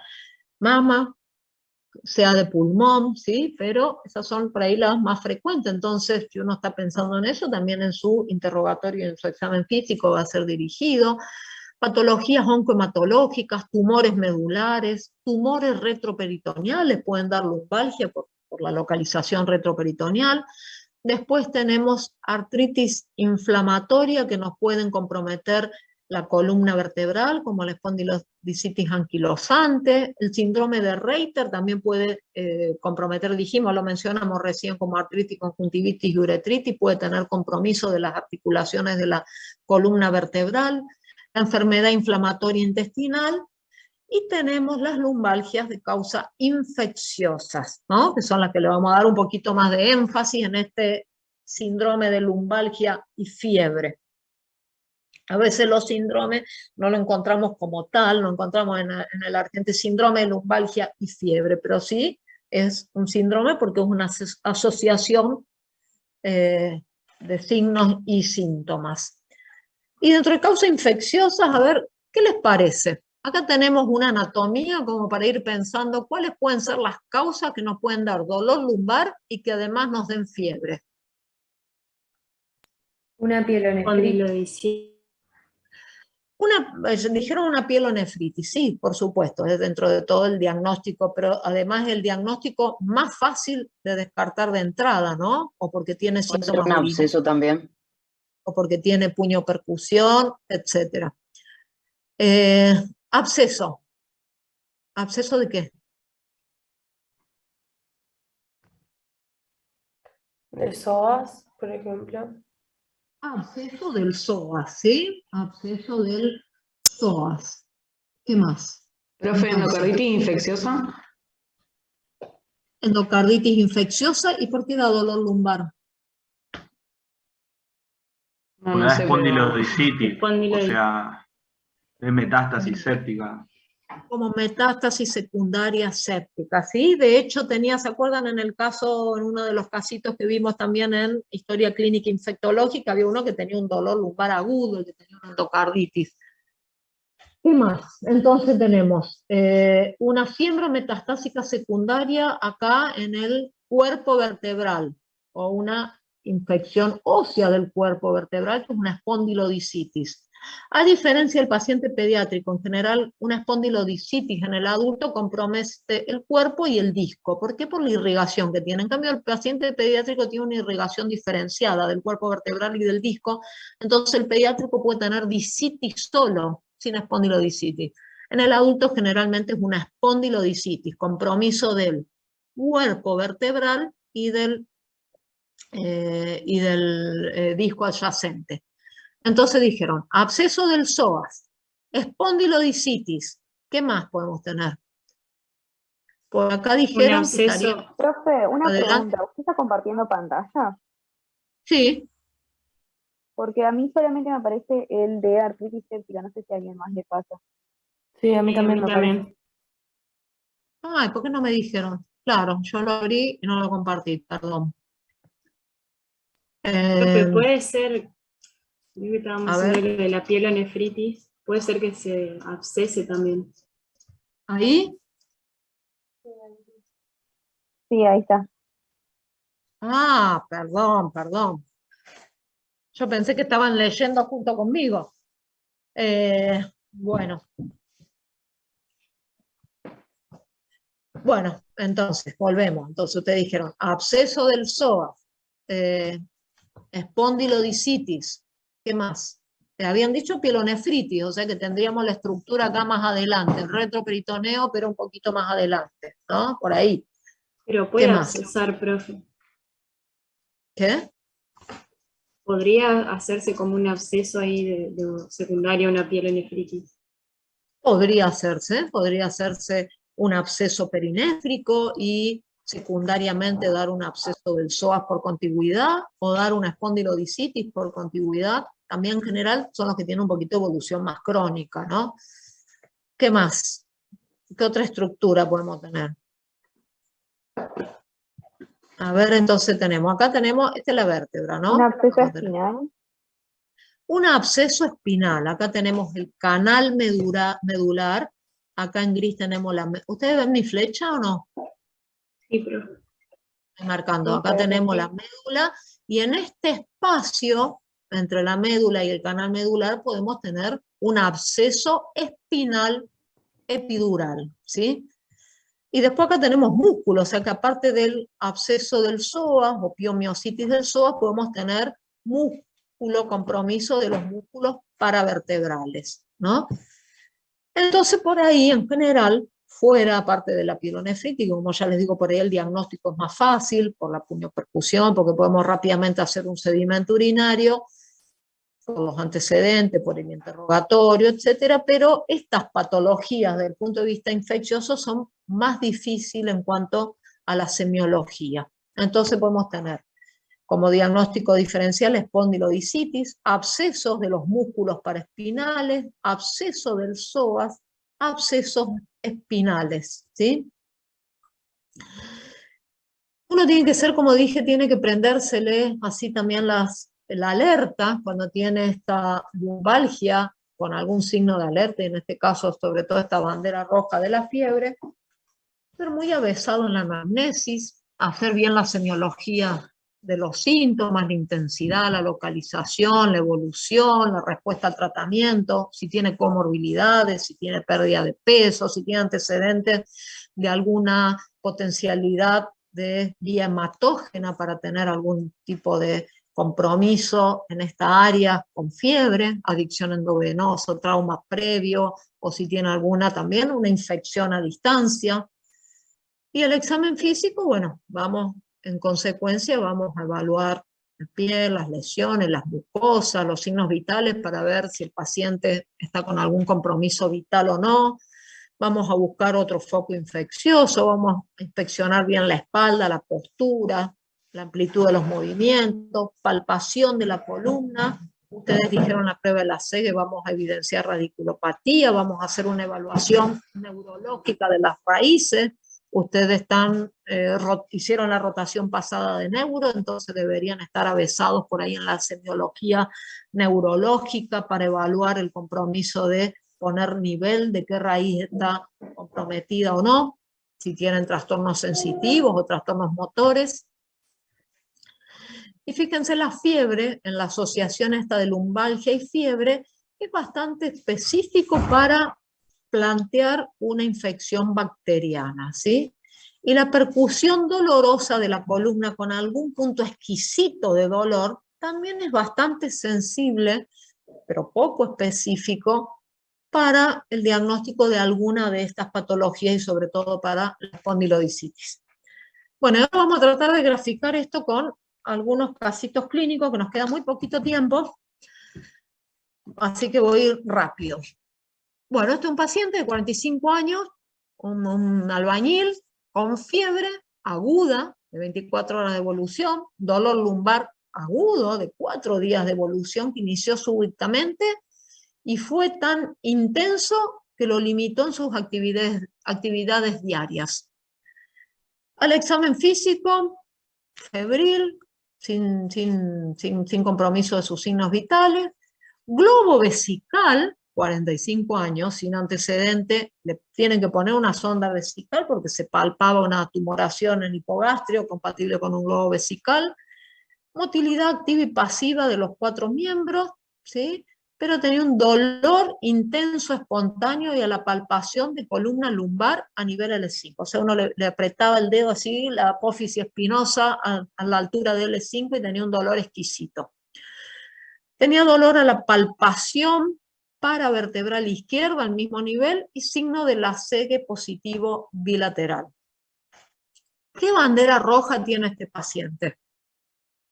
El globo vesical. globócica. El Y la signo fiebre. de la sed positivo.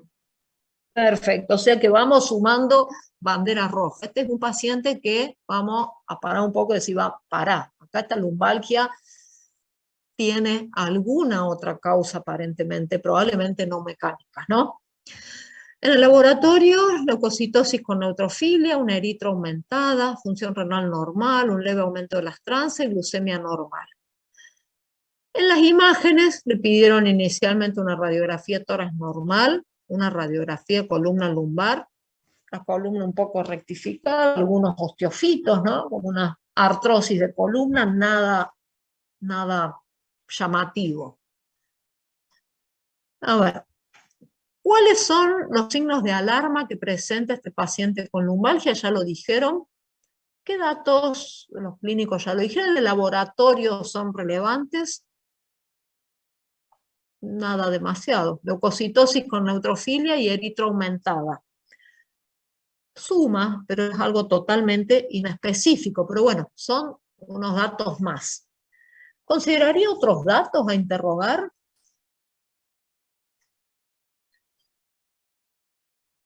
Hay uno, bueno, en su anamnesis va a ver si tiene un antecedente traumático, si ha tenido otro foco infeccioso a distancia. Bueno, puede ser muy rico el interrogatorio en cuanto a los factores de riesgo de este paciente. ¿Qué diagnósticos diferenciales se plantearían? ¿Y cuál sería el plan de estudios complementarios?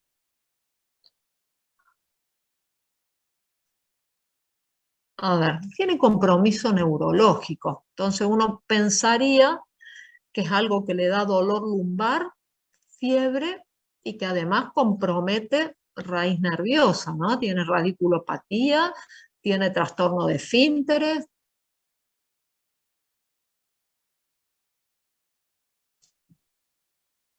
Y yo pensaría en un absceso espinal epidural, que digamos es el que se localiza en la dura madre y la columna. Perfecto. Por ahí tenemos varios diagnósticos diferenciales, pero está bien poner en primer lugar el más jodido, ¿sí? El que lo puede dejar parapléjico al Es una paciente. urgencia, supuesto. Es una urgencia Porque infectológica. dentro de los diagnósticos nosotros estamos planteando, a ver, una espondilodicitis, a lo mejor que por inflamación puede tener compromiso del nervio, pero o un absceso espinal epidural que tenga compromiso y que por ahí tiene un LACE medio positivo, pero más que por radiculopatía, sino porque no nos olvidemos que el psoas ilíaco se inserta acá, ¿cómo se llama esto? Trocánter menor, y que se ocupa de la flexión de la cadera. Entonces a lo mejor hacemos una prueba de LACE en que lo elevamos y la radiculopatía, más que radiculopatía, a lo mejor es un dolor porque tiene un compromiso del psoas ilíaco que se inserta en el trocánter menor y que la función que cumple es la flexión de la cadera. Pero bueno, puede ser un diagnóstico, obviamente que son diagnósticos diferenciales, pero uno tiene que saber pensar qué es lo más grave que le puede estar pasando al paciente y que lo puede comprometer, ¿no? Porque un absceso espinal epidural puede comprimir la médula espinal. Y los vasitos de la médula son muy lábiles, muy sensibles, entonces podemos producir una isquemia medular y podemos producir un síndrome medular y ese paciente puede quedar parapléjico en un futuro, entonces, en un futuro inmediato. Entonces, uno se podría plantear diagnóstico diferencial, es decir, puede ser una espondilodicitis que a lo mejor irrite la salida del nervio y por eso tiene el ACE positivo, puede ser un absceso del psoas y que tenga dolor a la flexión por la anatomía del músculo, o puede ser un absceso espinal epidural. De todo esto, lo que nos va a condicionar una urgencia, y es una urgencia de resolución neuroquirúrgica, es el absceso espinal epidural. ¿Y cómo vamos a hacer el diagnóstico dentro de estos diagnósticos diferenciales? ¿Qué método complementario es el que nos sirve? ¿Un laboratorio? Una resonancia. No, una resonancia. Una imagen, ¿sí? Entonces, vamos a hacer resonancia y en general todas estas patologías son, la gran mayoría, fisiopatológicamente, por diseminación hematógena. Y a la vez pueden hacer una bacteriemia secundaria una vez instalada. Entonces vamos a hacer hemocultivo, vamos a hacer una resonancia. Lo más importante, lo más gráfico va a ser una imagen acá. El método complementario que es VEDET o estrella es la imagen, ¿no? Y en este caso la resonancia. Y fíjense, es una colección extradural que se extiende de L5 a S1, S2, con zona hiperintensa, hiperintensa en T1 y T2, que refuerzan con gadolinio. Y fíjense que también tiene además por contigüidad un compromiso del músculo paravertebral con una colección.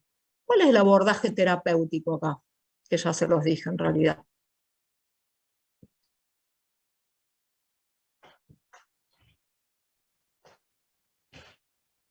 Drenaje y antibiótico. Drenaje y antibiótico. Perfecto, drenaje y antibiótico. Y eso es lo que se hizo, se realizó drenaje quirúrgico y antibiótico terapia empírica de inicio, ¿no? Porque las muestras las van a tomar en el quirófano, van a sacar el material del absceso espinal epidural y lo vamos a mandar al laboratorio de microbiología y le vamos a poder hacer un GRAM y vamos a poder hacer un cultivo. Pero en general esto damos antibiótico empírico. Y en general lo más frecuente que tenemos, ¿qué agente etiológico es? El benemérito, Estafilo aureus. No vamos a dejar de tener espectros, pero es una patología lo suficientemente severa que nos va a condicionar que en general nuestro tratamiento empírico sea de amplio espectro, ¿sí? Entonces le vamos a dar antibiótico para Staphylococcus aureus, teniendo en cuenta el meticilino resistente de la comunidad, y además para bacilos gram negativos. Hemocultivos y cultivo material quirúrgico, creció un Aureus METI-R sin resistencia acompañante, o sea, solo resistente a oxacilina o cefalosporina de primera. Entonces ahora uno dice, ¿hay algún otro planteo diagnóstico? ¿Consideramos otros métodos complementarios? En realidad uno se piensa, che, ¿y de dónde vino este Staphylococcus aureus al espacio epidural? Y lo más frecuente es que haya sido por vía hematógena, pero también puede ser postraumática, pero si no tenía antecedente traumático lo dejamos de lado, puede ser posquirúrgica, pero si no tuvo antecedente quirúrgico lo dejamos de lado, o puede ser por contigüidad, ¿no? Y por contigüidad tenemos que pensar qué estructuras hay adyacentes, como dijo la compañera de ustedes, a lo mejor una patología no resuelta del riñón nos puede dar este compromiso por contigüidad.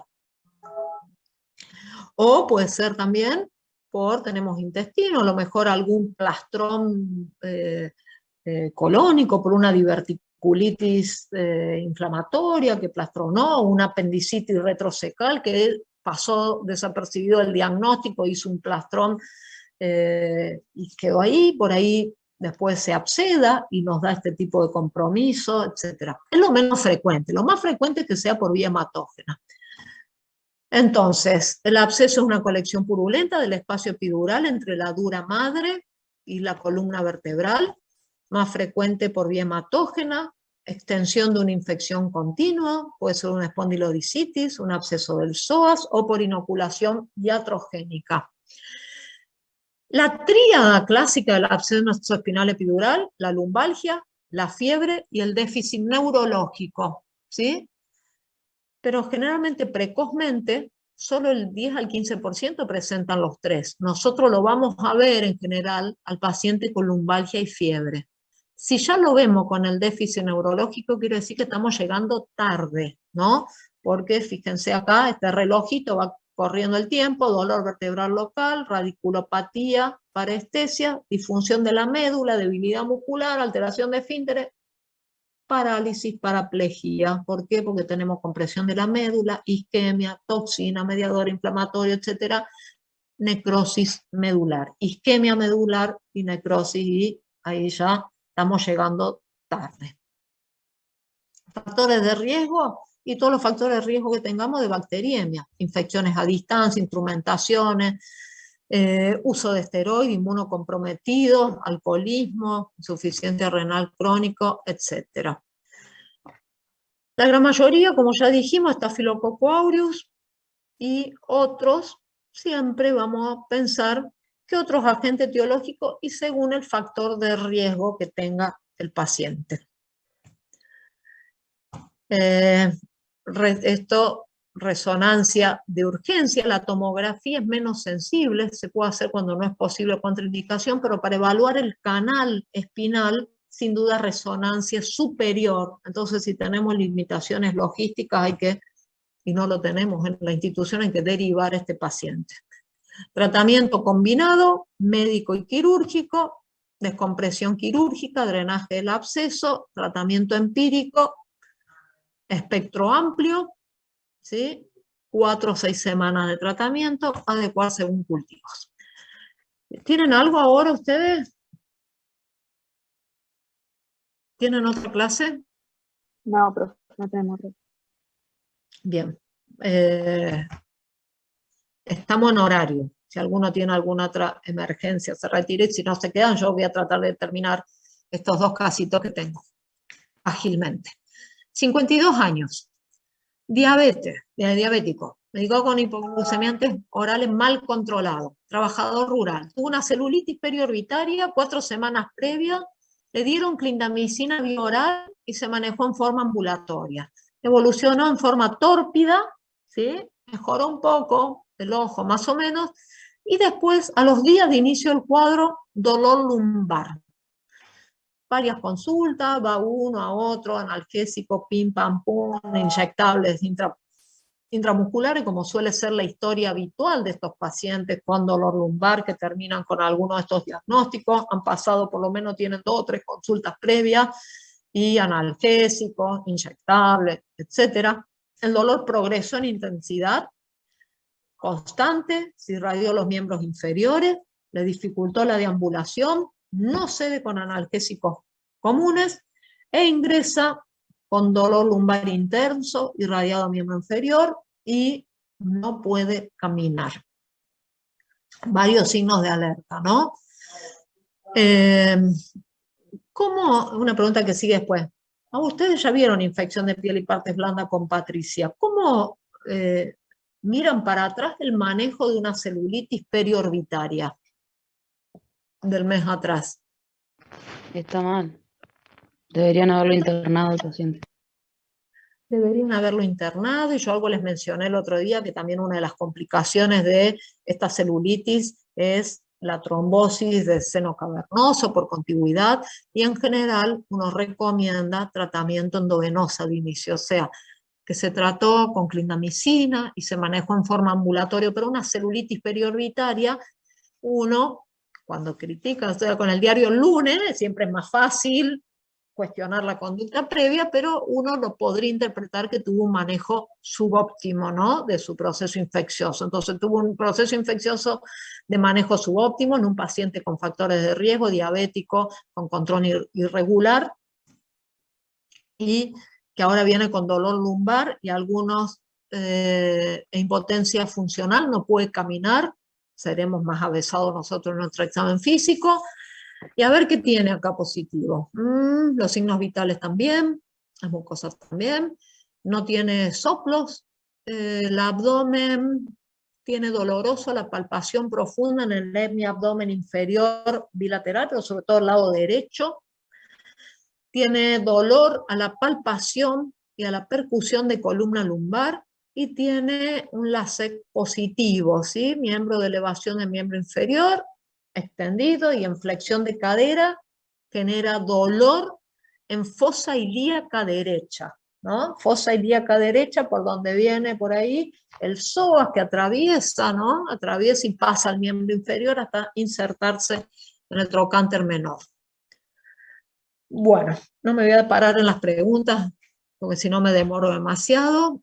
Ahí ya dijimos, ya criticamos el manejo previo. ¿Qué diagnósticos diferenciales se plantearía? Y siempre estamos dentro de los mismos diagnósticos diferenciales, ¿no? El absceso del psoas, la espondilodicitis, el absceso espinal epidural, por ahí nos queda duda si realmente es un compromiso de raíz nerviosa o si es un compromiso porque tiene inflamado el músculo que se inserta en el trocánter menor. Entonces cuando movilizamos la cadera o la flexionamos duele, independientemente de que tenga o no compromiso de raíz muscular, de raíz nerviosa, perdón. Y este paciente con este antecedente, ¿lo internamos o lo manejamos ambulatoriamente? ¿Qué les parece? La interna. ¿Tiene criterio de internación para un abordaje diagnóstico y un eventual abordaje terapéutico? ¿Y cuál es el plan diagnóstico que proponemos? Hacemos, a ver, plan diagnóstico. ¿Qué le vamos a pedir a este paciente que tiene fiebre, dolor lumbar, diabético mal controlado, o sea, tiene algún factor inmunocompromiso, que tuvo un tratamiento de una infección previa con tratamiento subóptimo y que ahora no puede caminar y que le duele cuando yo le hago la prueba de la SEC? ¿Qué vamos a hacer con este paciente? ¿De laboratorio? Laboratorio, hemocultivo.